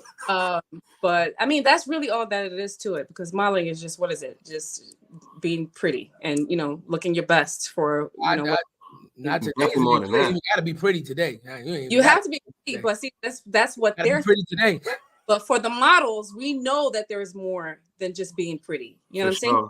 Part about it. You know what I'm saying? So that's why I just say, just do your homework, connect with the big people as much as you can. See if you could, as I said, cross your T's, dot your I's, and when you step in the room, you're exuding confidence. You know what I'm saying? And everything works out well from that point on. You know what I mean? You said something earlier too about like some of the the Black people protesting certain things in the model industry. Oh, yeah. What are some of those challenges that we face? What's up? I was signed, well, not really so much signed, but I was picked to be signed to a model management in Chicago in 2003, or was it 2004? I don't remember. Anyways, right before I had my kid. Matter of fact, no, I take it back. It's 2002. It was before I actually had my son. So I modeled for Elite Model Management for 2 years, and we felt it. There are actually some girls who follow me who, if they see this, they know exactly what we went through, that were models. It was hard for us Black girls. It was hard. We talking print, or were you doing mainly print or runway? I did more runway than print. Okay. Yeah. I didn't start print till like 2009, 2010, but it was more that I did had runway and hair shows. Okay. Hair shows. Hair shows are big. Yeah, it's a big industry. Big in Chicago. Hair shows are big in Chicago. The competition. I be watching. I'm like, God damn. Huge out there, huge for hair shows. And really, it's just making sure that you're just not disrespected and know what you're worth. You know what I'm saying? Because you could have your own, what do they call it? I forget what they call it. Like, that's how I haven't been doing this for years. Your portfolio. I was thinking the same shit. I was like, are we going that route? Yeah, portfolio. And it could be the best of the best. You could have all the good photos or whatever, and you go on these go-sees and you send your photos out to these companies. But then when they see you in person, it just takes one thing, and they'll just turn you away, And I went through that a lot, like to the point where some of them I was very, very, very much heartbroken, you know? So, I mean, that's just one example. And I only say that because it's one thing that I went through that it was a huge deal for me, you know? And I'll say this, I don't know exactly 100% of what the industry is like right now for Black girls, you know? I don't actually go looking and doing research to see what these things are right now in the modeling industry, but I do know that that's one thing that our Black girls got to focus on. You just got to make sure that you're not being disrespected in that. Because to be focused on the other girls and not learn to walk away if you are. Yeah. You know? I mean, you know what? That's another thing. Opportunity. It also makes sense to just build that thick skin and being able to just take it and then move on to the next person. And the next person, of course, the next company or industry or whatever could just be the best option for you. You know what I mean? So. But like you said, disrespect should not be tolerated. And if we just go to the next thing, it keeps on and it keeps on. The cycle continues until somebody really says enough is enough and tells the true story and says what it is. And also on top of thick skin, I would add to what you said, Queen, is build your brand though, because we are so powerful that sometimes we don't need them today. It's back to that. Yeah. You don't need them. If you're fucking beautiful, you're gorgeous, you're all these things, you're intelligent, you're smart, just pick up the phone, go live, build the audience, wear their shit, and they're going to pay you to wear their shit. They're gonna send you the shit. What do we always talk about too, Jared? What's good? Don't forget the fact that people got to keep their fucking lights on. Facts. And people got to keep food on the table. So sometimes that's where that thick skin come in, where it's like, I know I'm being disrespected, but I got to get this money.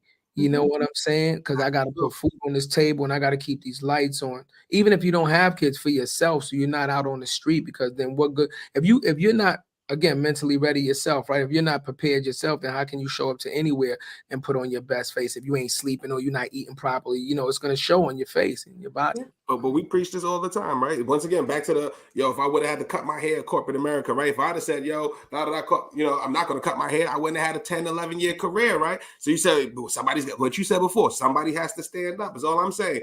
If somebody does, it may benefit, it may benefit you in a negative way initially. But if you put all that focus on building your brand as a long goal, you can't shit on these people. And then you can tell your story. Then you create a platform like this and say whatever the fuck you want.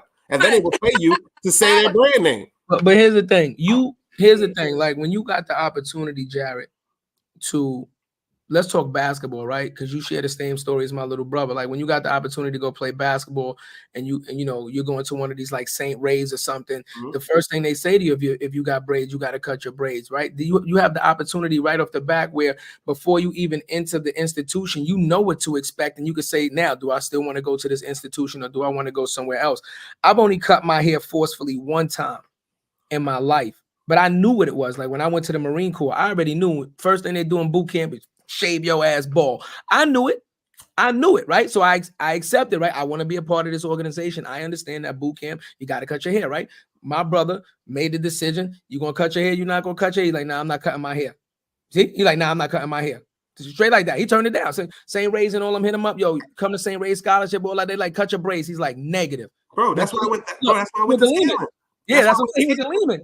He went to Scaling for that. I had the scholarship at St. Ray's. Could have been on the A and B team, bro.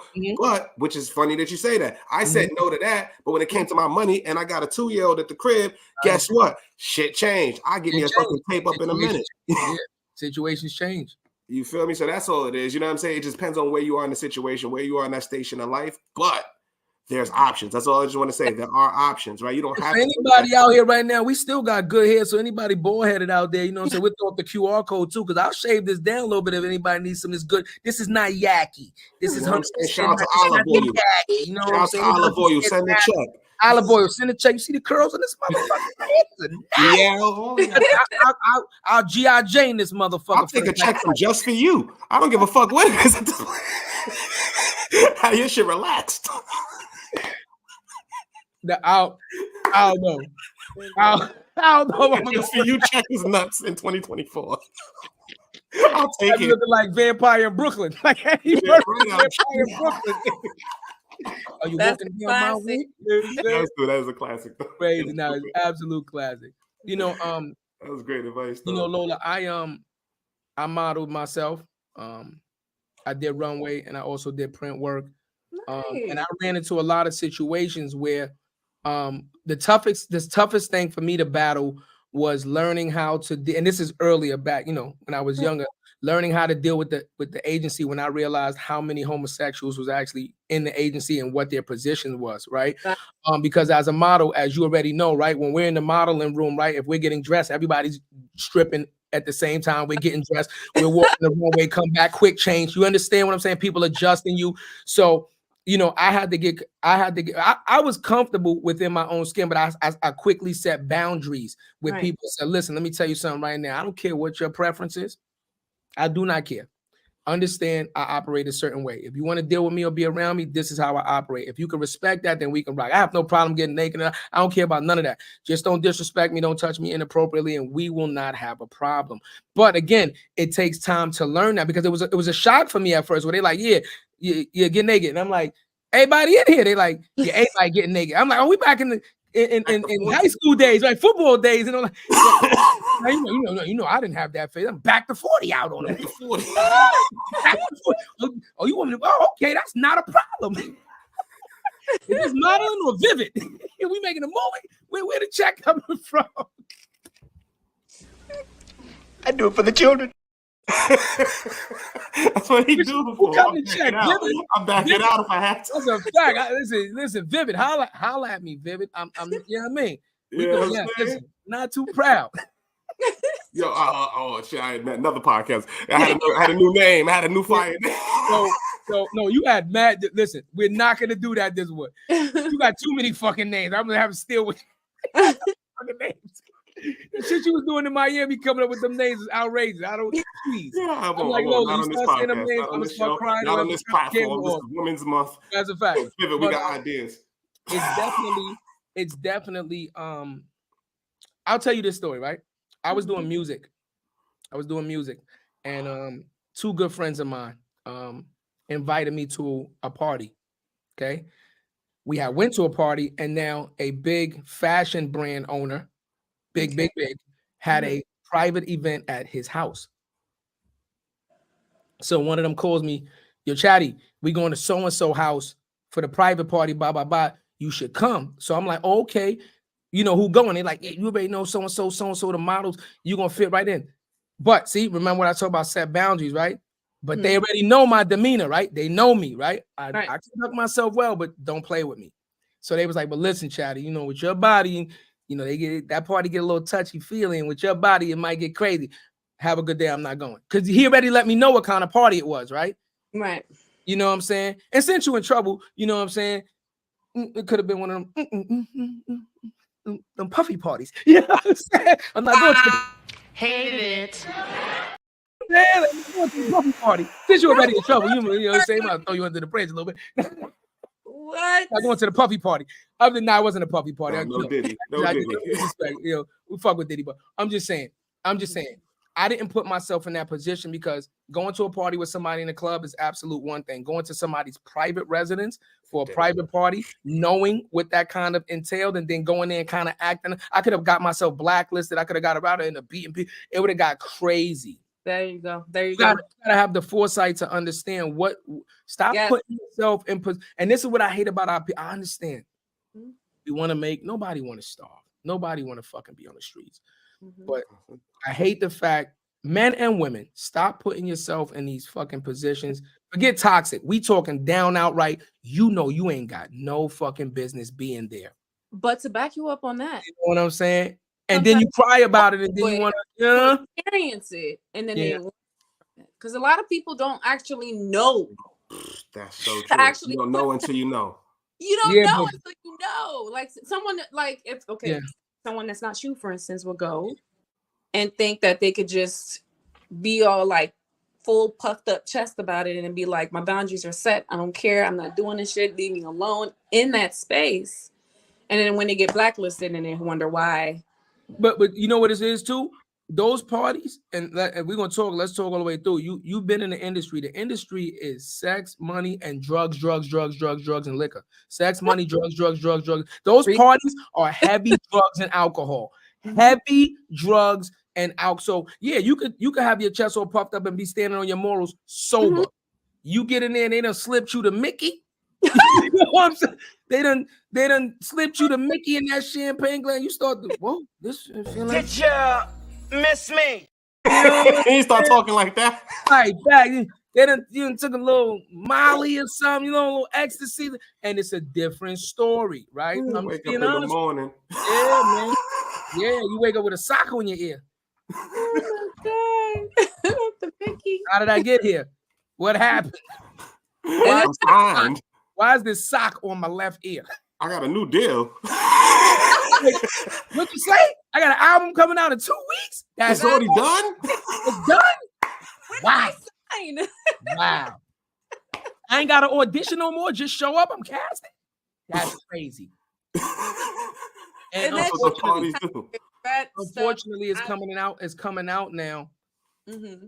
Unfortunate, but I'm like, so again, double-edged sword. It's unfortunate that it's happened to so many of our people, Right. but I'm glad that it's coming out and it's starting to be a part of the forefront, that they're getting the message out, right? All of these now kid stars are talking about the molestation that happened to them, the parties and stuff, right? Yes. Look, the Olympic gymnasts, the girls talking about from the Olympic gym. You understand? Like, we're not protecting our people, right? A lot of people, even these young stars that got in hip hop, the B2Ks, and you know what I'm saying? They're talking about their experience getting signed early, going to these parties with these men. And bro, that Nickelodeon doc was nuts. that Nickelodeon doc is Disney. It's not crazy, just Nickelodeon, bro. Disney as well. Oh my God. Yeah, what those kids went through? They did. They went through a lot. We're But still that's- hearing them.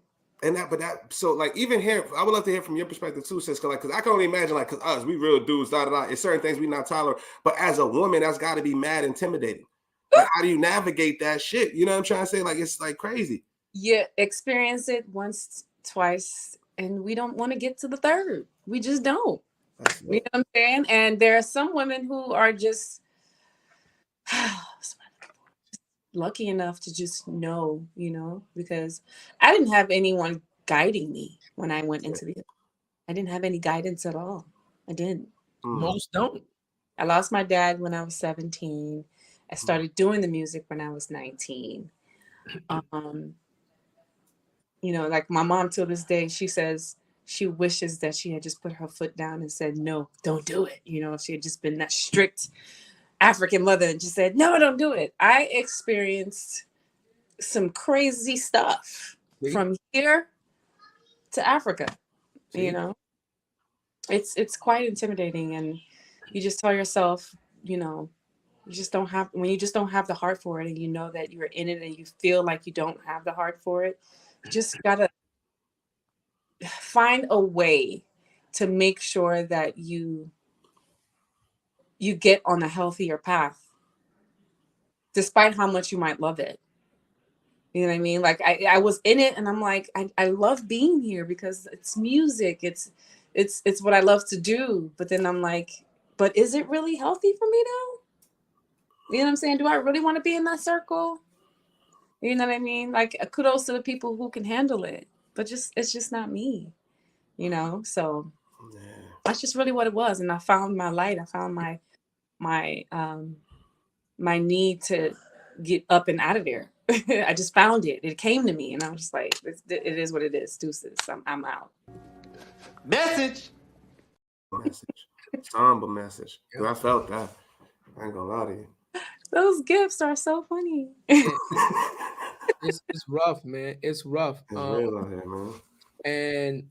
And we could get off it. We could get off it after this, and keep going. But what happens more often than not is people fall in love with the celebrity, with the power of the influence of the person that's kind of trying to get you into the industry, right? That you trust, and you're like, yo, this person is big. They've done so much. Why would they do this? And that's where they get you.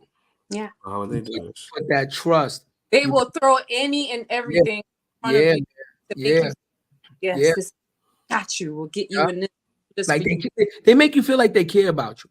Yes. And the funny thing is, me and Jared, even as business owners, go through that right now. And that's why I segued that. We go through that right now with people that they try to make us feel like you care about us so much and but we looking at you like, but you ain't did nothing. You ain't really, and what you're trying to do ain't even on a level playing field. Like, what are you doing? Message.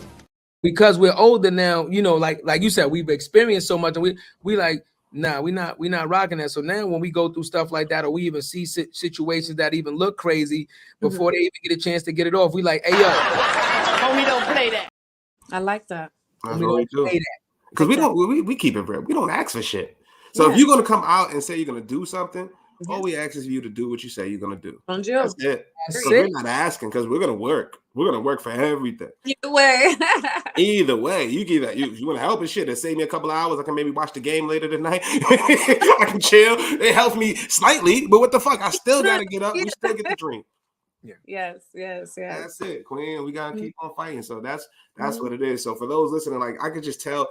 I hate that you had to go through that, but so many of us have to go through that for something that we love.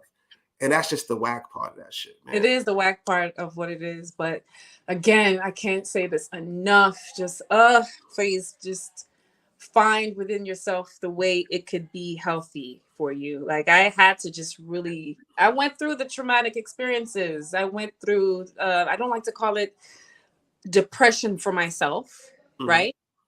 I just, they tell me not to say this, but I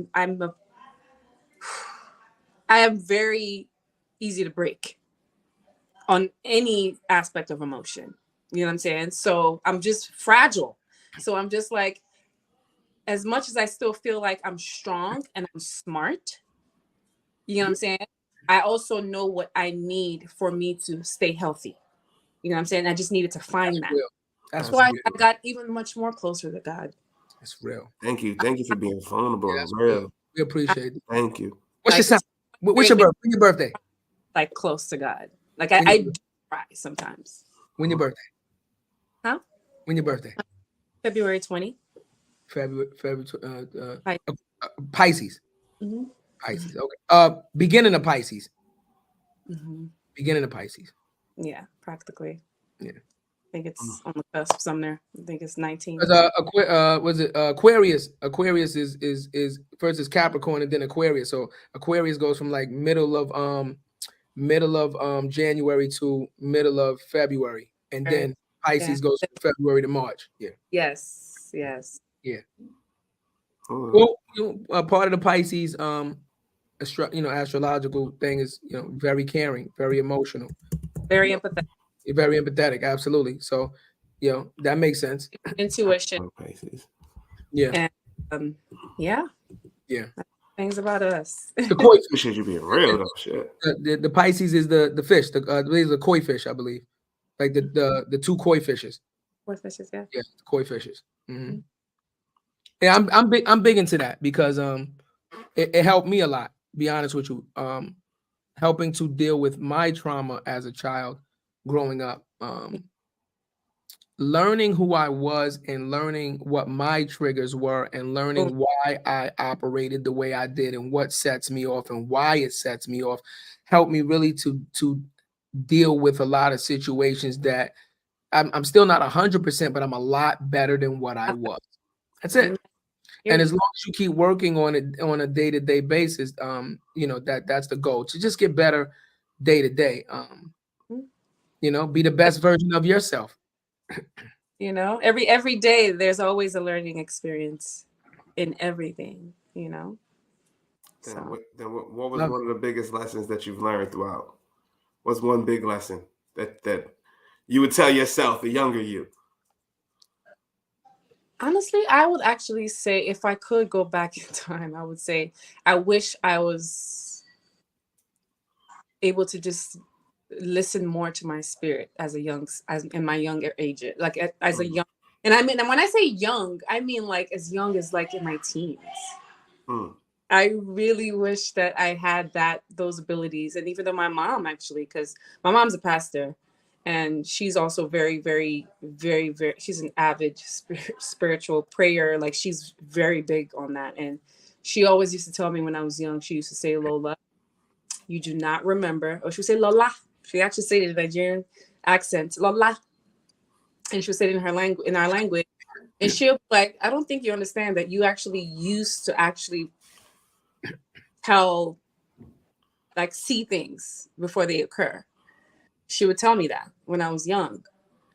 And I'll be like, how, where, when, you know what I mean? I actually don't remember these things, but she actually has experiences and moments where I would actually say certain things would happen before they did for other people, as, you know, especially within our family. So, you know, hey, Lady Cleo. I would love to say, you know what, when I was that age, it was something that I actually knew that I had the ability to do, and I actually embraced it. And, you know, because, you know, when you embrace something like that at such a young age, it becomes a part of you as an adult. And then in some ways, you're able to navigate how your life is supposed to take off. You know what I'm saying? Things that are not meant for you. You know what I'm saying? There are some people who actually live their lives knowing what's, and really understanding. They just have that hyper sense of what is not meant for them. And they're able to just sort of, like, you know, avoid. And pivot on a drop of a dime, just whatever. You know, Yeah, that wasn't me. I had that ability because I told That wasn't me. I changed, you know what I'm saying? But, you know, you can't change the way things are supposed to go for you, because if God has it set that way, these are lessons for you, and he's put them that way for you to become who you are today. And I just want to be better, you know? I wasn't hypersensitive. You was hypersensitive, Jared? I was a hard-headed ass. I'm keeping it. My mom used to be like, do not go down that fucking hill on that fucking skateboard. And I go down the hill on the skateboard, face first. That was me. I'm gonna twist it like this. And as she putting the fucking alcohol, you know, she didn't use peroxide. She used alcohol on me and stink. The and they popped me at the same time. You stupid mother! I told you, stupid. And I'd be like, I was the same way. I was a tomboy. Like, yeah, I'm hard. I was hard headed, man. I did everything. I was hard headed as shit. If you said don't do it, I'm like, ooh, that might seem. It's gotta be a reason. Yeah. You said don't do it. Now why? Why though? Why? It's fucking fun. It's gotta be exhilarating. People love it. Gets them going. Fuck it. I'm doing it. Listen, man, shit. I used to go to fucking ER so much, stitches all over the fucking place. Jesus, my mom was like, "What the fuck is wrong with you?" I'm like, "I'm retarded."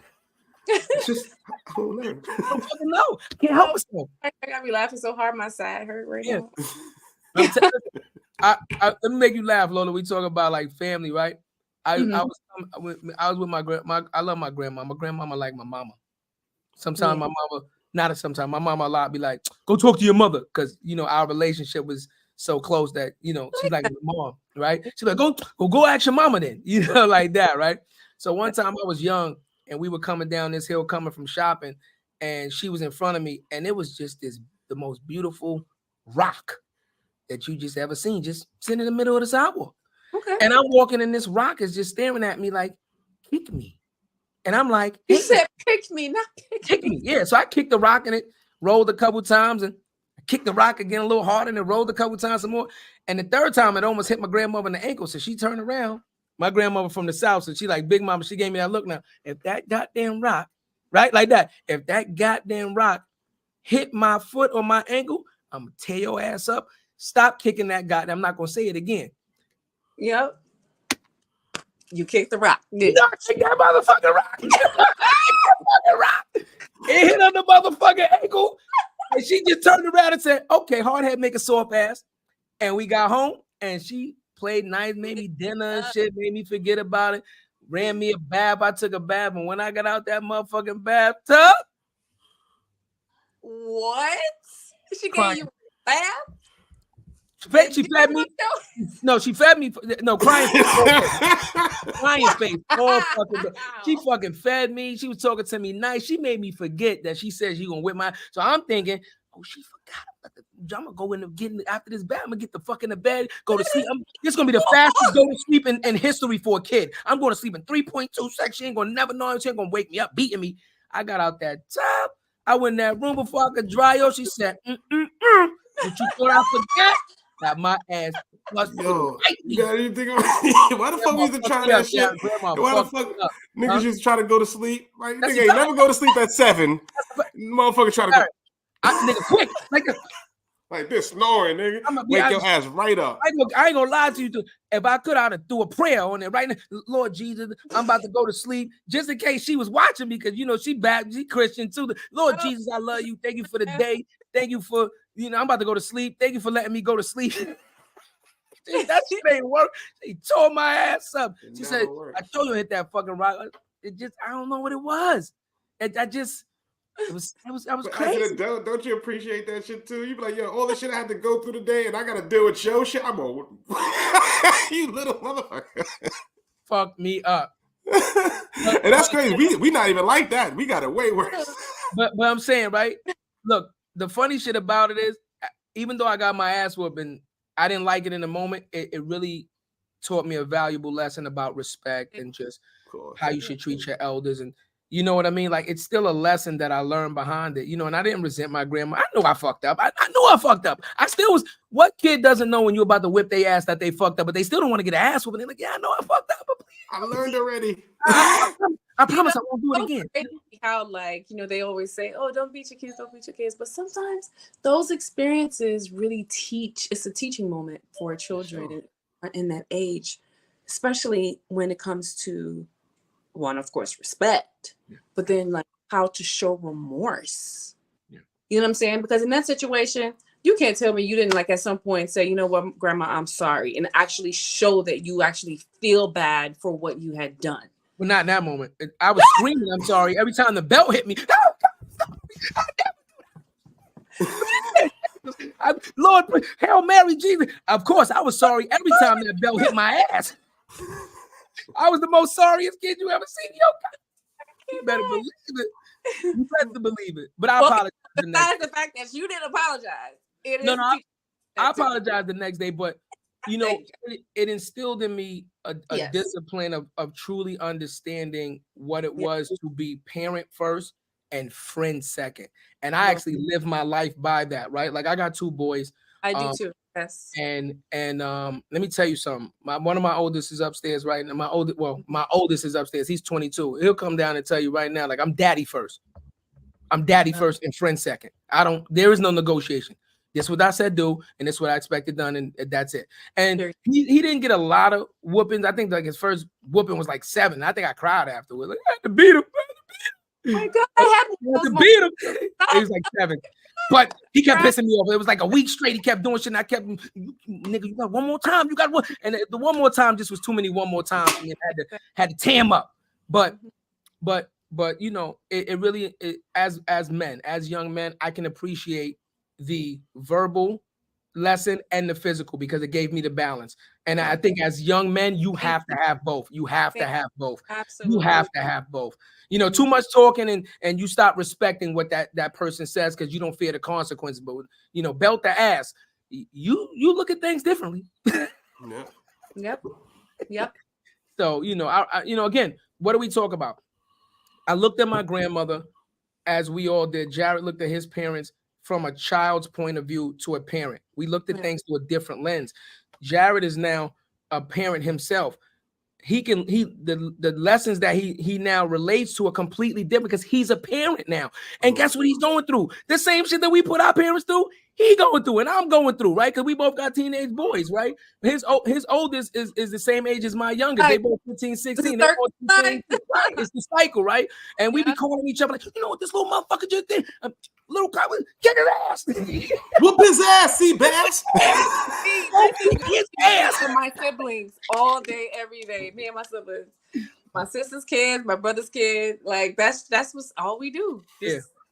But then we just sit and reminisce about how we did the same stuff to our mom. You know what I'm saying? So yeah. So real. But do you mind talking about that too, Queen? Because you said as a single mother raising 2 kings, right? As they got older, what was those conversations? What advice would you give to other single mothers? Because it's so fucking difficult when the belt to ass don't work no more. And you 6'1". Lord, you know what I'm trying to say? One thing I know will always work, and I'm sure I speak for some. I won't say all, because a lot of people don't have that strong village. Yeah. Always get the village included. Yeah. And then not only that, make sure that you are also in that right mindset to be able to verbally and physically and mentally deal with your own children. Because you don't want to veer off, because once you do, they're also like, they're taking a lot of everything around them in. They're in that vulnerable state, these kids. You know what I'm saying? So you want to make sure that every single path that you take is healthy. Like because it starts with you. You know what I'm saying? If you're not a healthy person and you're not a happy person, if you're not happy with yourself, your kids ain't gonna be happy. That's a fact. And right now, the number one goal is to make sure that they're happy, and probably even happier than you ever were. You know what I'm saying? Message. I disagree a little bit. I don't push for happiness. I'm gonna be honest with you. I don't teach happiness. I teach preparedness. Yeah, but you know what? That's another put it.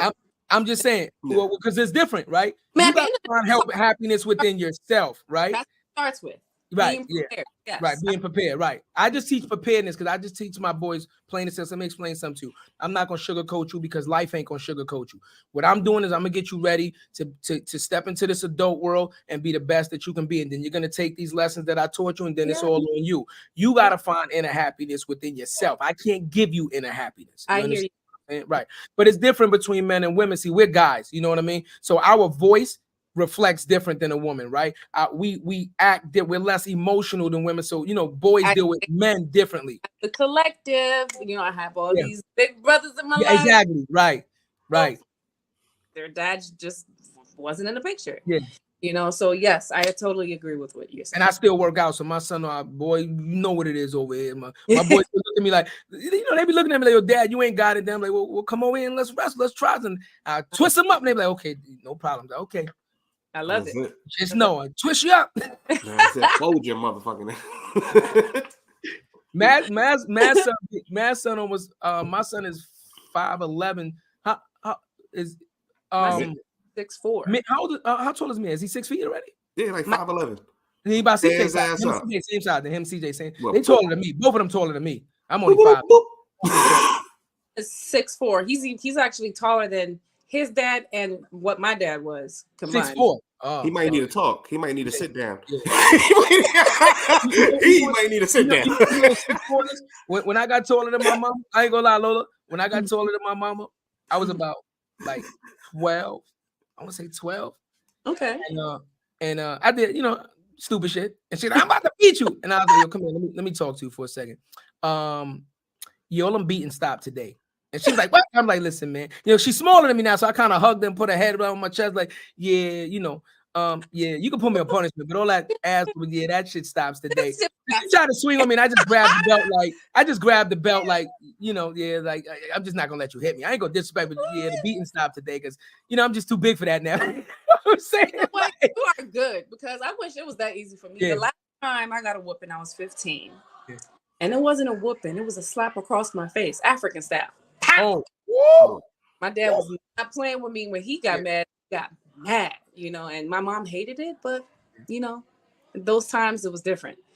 And one thing I always told myself is I didn't want to, even if I did, you know, picked up that rod and use it on my kids, I had to make sure it was because I've lost all of my resources to make sure that I'm getting that point across to you. Gotcha. You know what I'm saying? Like that's message. Oh, definitely message. Definitely message. You know what I'm saying? And you see my redness. You know what I'm saying? But then I also one point want to make that I want to put across is to make sure that I don't do the whooping when I'm very angry, because I don't want to make it seem as though it's slipping into that, you know, term of abuse. And we have to be honest. It does kind of veer off to that in a way. You know, that the way you actually like whoop your child is there are levels to it. You know what I'm saying? So I say that because I experienced it, you know, and again, I didn't want to get into the details of what it was with my dad. Yeah, it's fine. You know what I'm saying? But I did. Me and my sisters actually have stories to back that up. We did. But if you hold it, Lola, if you don't do it in the moment, just real quick, if you don't do it in the moment and you let it slide, now you're holding incident 1. Now you're holding incident 2. Now you're holding incident 3. And now when you let it go, now you're not only getting beat for this one, but now you're getting beat for the other 3 that you should have got beat for. But I don't my kids though. Okay. Because I always instill other forms of discipline. Got you. You know what I'm saying? Makes sense. I'm very big on that. Always instill other forms of discipline. You know what I'm saying? And I back those up with the much needed verbalization of why what they did is wrong. You know what I'm saying? For them to understand it. And I speak on plenty perspectives. I use the spiritual aspect of it. You know what I'm saying? Like I get deep into it. You know what I'm saying? Because I mean, yes, my dad was heavy-handed, but he was also a pastor. So he spoke to us and taught us these things as well. Yeah. You know what I'm saying? So I made sure that I incorporated that into my style of raising my children.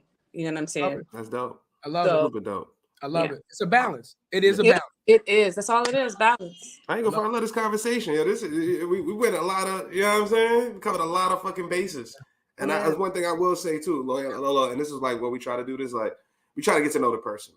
Yeah. And I'm pretty sure anybody who's listening to this right now can get a sense of who you are, what you love to do, that it's family first, and that you're grinding, you're striving, you're trying to be the best version of you every day. And that's why we're going to celebrate you. So like, I appreciate you. I feel like I know you, like, you know what I mean? But wait, we didn't get into that. So before we get out of here, what does Lola love to do when now she is finally taking time to say, fuck them kids. You kids. You go over here. Mom gotta have fun too. I don't care about the kids. What does Lola like to do to now release the pressure, right? When you are taking me time, self-reflection, self-love, what do you like to do to make sure that you can be the best person possible for yourself and then for everybody else? I'm just still look, I'm 42, but I'm still working on me. Okay. It hasn't stopped. I'm not where I want to be yet. But what do you like to do to relax? Like, do you like to read? Do you go to the spa? Like, what do you do to relax? No, what's your decompress? Like, what's your decompression? Like, you go to gym? Like, what do you like to do on a regular? I actually, I don't work out as much as I used to. I need to get back into it. But I just moved into this building. Oh my God, it's so nice. And they got a gym. So I'm like ready to go start just going in on that full throttle, just ready to go back to the gym. But as far as like everything else, music, spending time with family. Okay. Spending time with family to me is my me time. There it is. You know what I'm saying? Okay. And then, I have fun here and there. I'll go out with my friends, like immediate friends. Sorry about the noise. I told you. Okay. It was all love. That's family. That's fun. Authentic. They're all rolling in. Listen, that's authentic. That's what we're talking about. We're not filtering that out. That's the real. Exactly. That's the real. And I read, I read the Bible. I read some of these books that I have, I'm not big on that either, but, I'm not going to lie. I actually love to follow certain things that are healthy reads, even on social media. I try to. World drinks and stuff. Oh, happy belated birthday too, because you said your birthday was in February 20th, so this is March. So you actually just had a birthday. So happy belated birthday! You just turned 40. Happy belated. Thank you. Yeah, absolutely, yeah. It was a good one. It should be. It's a celebration of life. It should be the best one. The best one every time. All the time. All the time.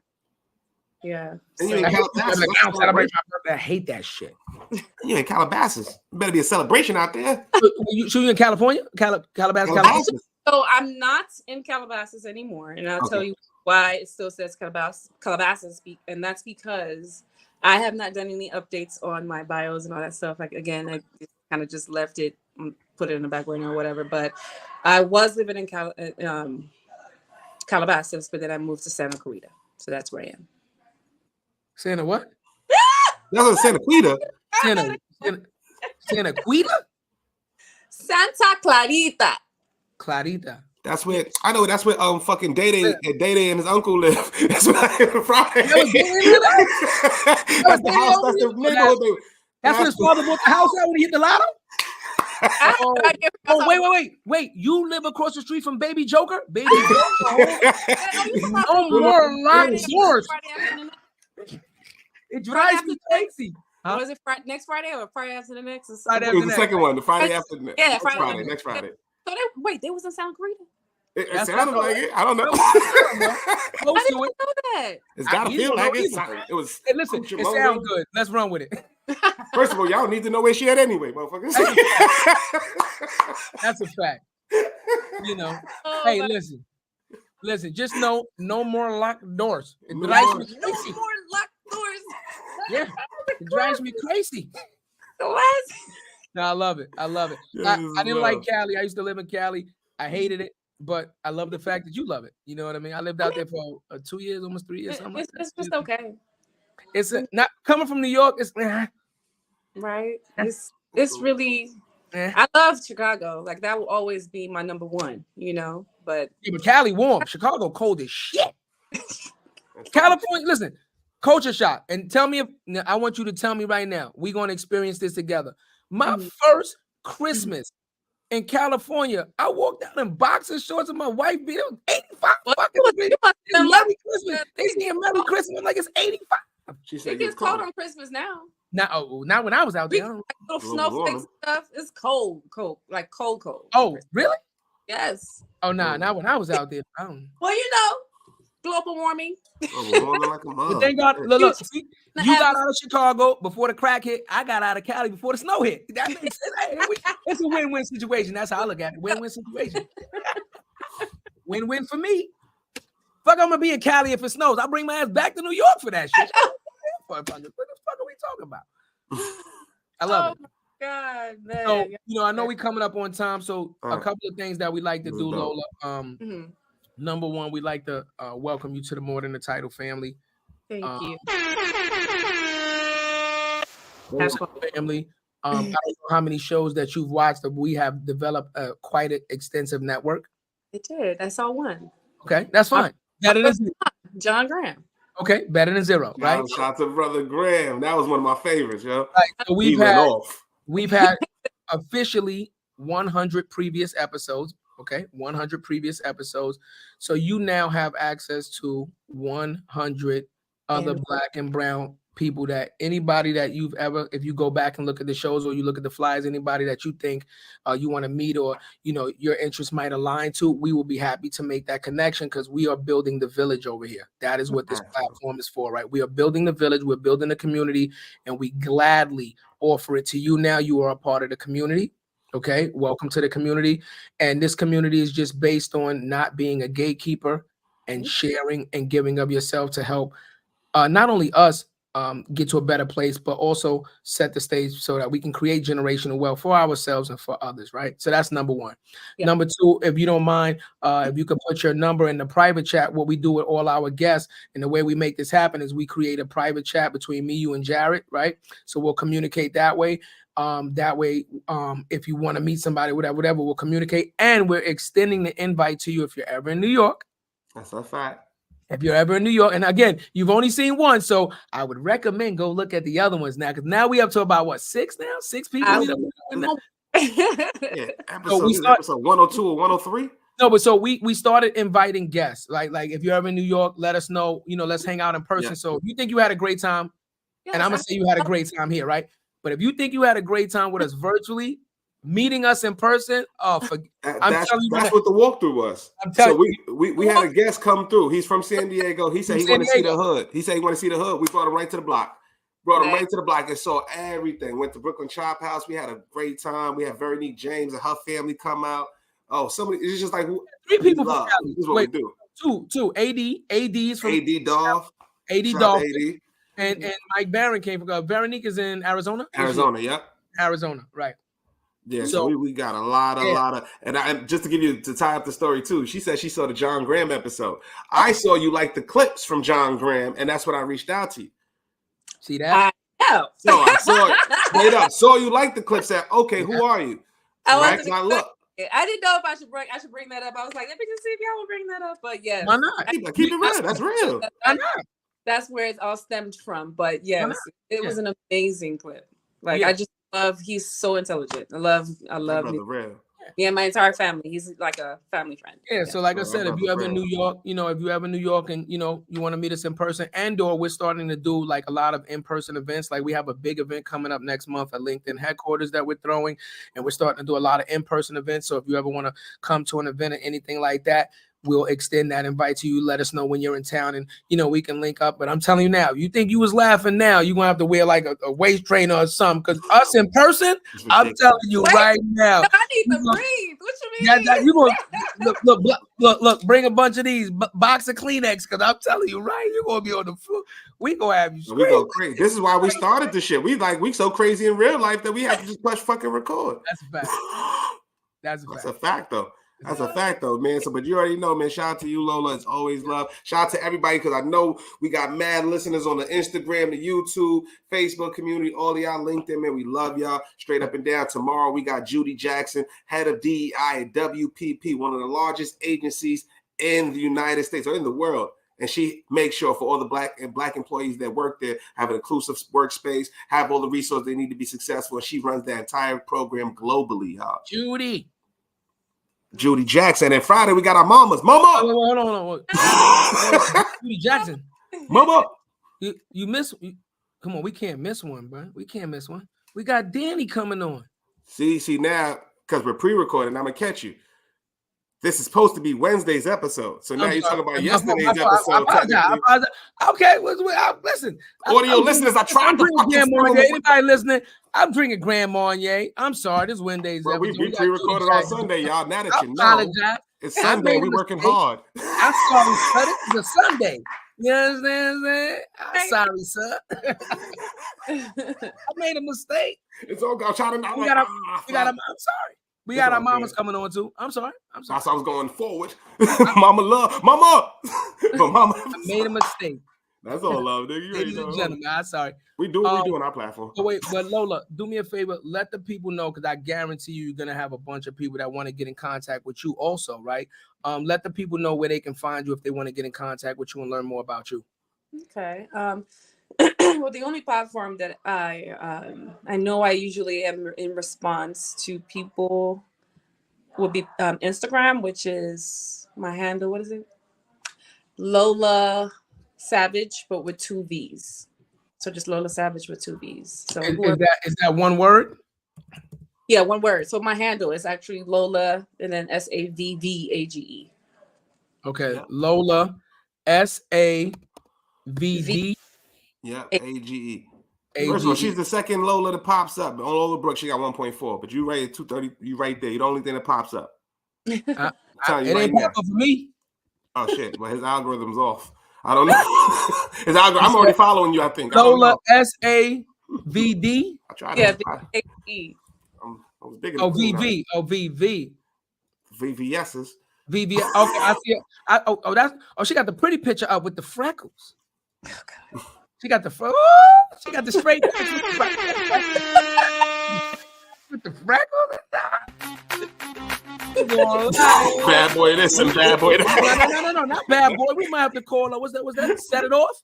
We might have to call Queen Latifah. Like, yo, we looking for another one, Set It Off too, because they're making another one. Was it Set It Off? Yeah. We're making another one. Set It Off too. We have to get Lola now. She got the look. You want to be a bank robber? I mean, I can do acting. You know what I'm saying? They had to go to Mexico to get Stoney. If I do anything, it has to be a speaking role. I ain't doing no backgrounds. I ain't doing no what they call those people? The fillers. Extras. Yeah. No. Hold on. You said it was nothing wrong with working at Target. TJ Maxx. You did. Now you saying there's something wrong with being an extra. I started out as being an extra. $145 a day plus has it paid. Dude, that's why I did some extra work too.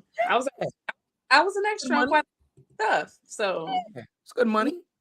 Yeah, it is. If you starting out. But I would love a speaking role, and I can speak it into existence. Didn't you say that? There it is. There you go. First of all, cut her the check. So on speaking roles, we in the circuit. So we're gonna make sure you get those speaking roles. And the way you get those speaking roles is by telling your story, Queen, just like you have, and making the people love you, like we rocking with you, like everybody else is watching this is rocking with you. Straight up. We got Lola, can you put your number in the private chat so we could create the group chat before you get off? I sure will. Like Yeah, right yeah. We start the group. You're gonna get layups. You're gonna just be by the rim. It's gonna be like pew pew opportunity. Boop. We might have this for you. And if you take it, you take it. If you don't, you don't. It's always when love. do you how frequent do you come to New York?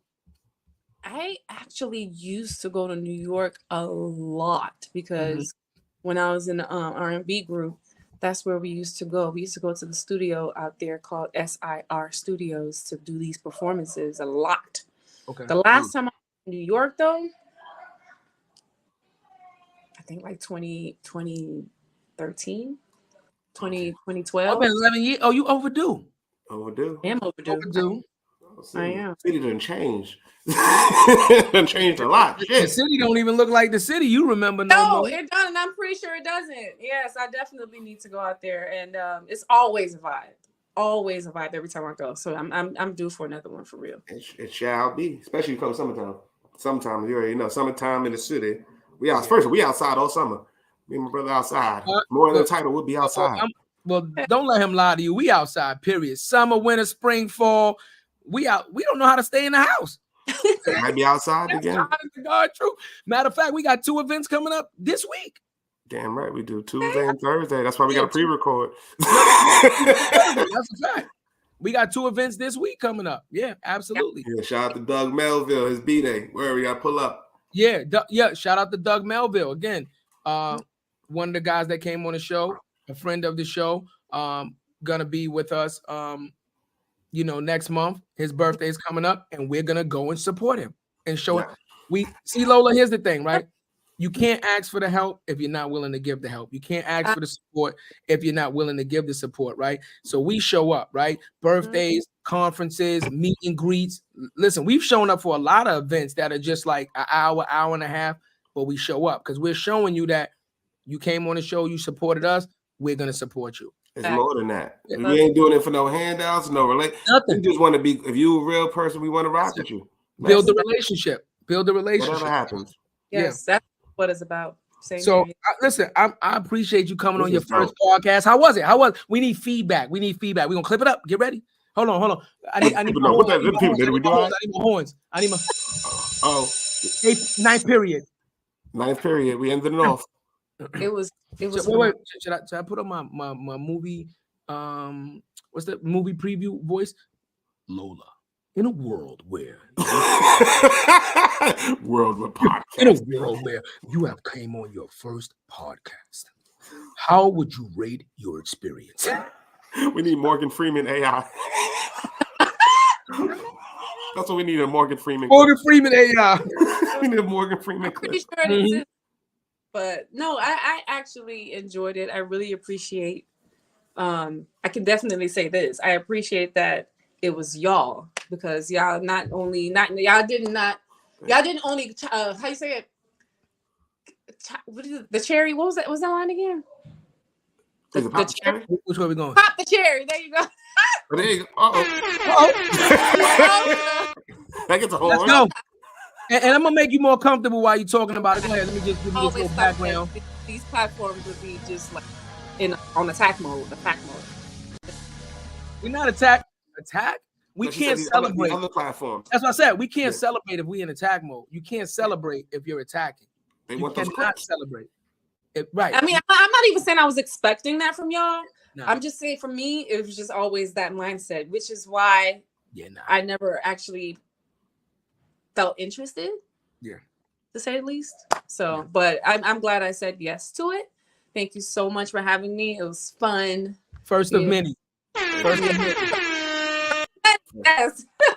First of many. And listen, and just so you know, we actually are in talks of doing something on the road, especially like out in California, because we have a lot of connections out in California. So again, if we're anywhere near you or around you in your area of neck of the woods, we will let you know we're out there and we're doing an event. And if you could, come out and, support, or maybe we can get you involved with the event, we'd love to do that also. Absolutely. We check in. We have no problem checking in when you're in the city. Yeah. Because we get the check-ins when you're there. We get the calls at 8 in the morning. I'm in your city. I got 8 hours. I'm ready to turn up. Oh, damn. I got the kids. We got to call at 7:30 in the morning. I just landed. Jared said, I got to get a babysitter. I just woke up. Just woke up. I had to call him. He just happened to be in the city. He never. I just happened to be there. He was like, Cuzzo, somebody just flew in. We got to meet up with him. I said, at 7:30? They just landed. What you want me to do? All right, let me rearrange some things. Tell them we be there by 11. Facts. That's what we do, man. But listen, I actually am grateful because now I have contacts for when I am in New York because I really don't have nobody. I don't know nobody out there. You know what I'm saying? You know us now. We your brothers. And we your brothers. And let me tell you something. 2 things we know, especially me. Food. You a foodie? This guy right here. He loves food. Right here. Whoa! Trust me, right? and entertainment. We know all the good, hangout spots and lounges. You'll have a phenomenal time. DJ, anyway, anything you want to do. We have not had a person, not one guest, show up and meet us and walk away and say anything other than they had an absolute phenomenal experience, and we stand on that. That's a fact. More than the title, baby. We more than the title. With that shit, you know what I'm saying? Now anybody can come on here. We got Lola Savage on. Y'all can't get Lola. She out for it. Now you can't cut the check. She ain't yours. No, don't. And the other podcast, no, don't call me now. Talking about, yo, let me get 16. Let us sing. No. No. I get none of that. No, man, hold up. She know what she gets. She gets the where's it at? Yesterday's price is not today's price. You want with the foolishness. You want to cut the check? You want to cut the check? Definitely cut the check. We can talk about it. Got bills to pay. She flying kids out. She just got a new apartment with a doorman and a gym, a home gym, and all that. You know what I'm saying? I hope one of your boys are rapping. I ain't gonna lie. They could put anything in front of Savage, and that shit's gonna go. TJ Savage, Rob Savage, the 6'4" Savage. 6'4" Savage. 6'4" Savage. What? 6'4" Savage. Yo. There it is. He's out of here. He's out of here. He's out of here. Well, Ghost right, no problem. Ghost Savage. Anything Savage sounds good. Yo, we love it, man. I love it. This is what we do it for. This is for the culture, man. Another episode of More Than the Title, man. We do it for the culture. Remember, ladies and gentlemen, we do it for the people. We do it for the culture. Without y'all, there is no us. Thank you, Lola Savage, for entrusting us with your story, for entrusting us to make sure that we deliver it properly. We hope that we were able to satisfy that and let you know that you now have another 2 pieces to add to your village. Message. Right. I really appreciate you guys. Thank you so much for having me. It was fun. Always love, Queen. Yeah, it is. Always love it. We out of here on that, y'all. We love y'all. You know what I'm saying? We out. What you know about me? Seen it all, heard it all.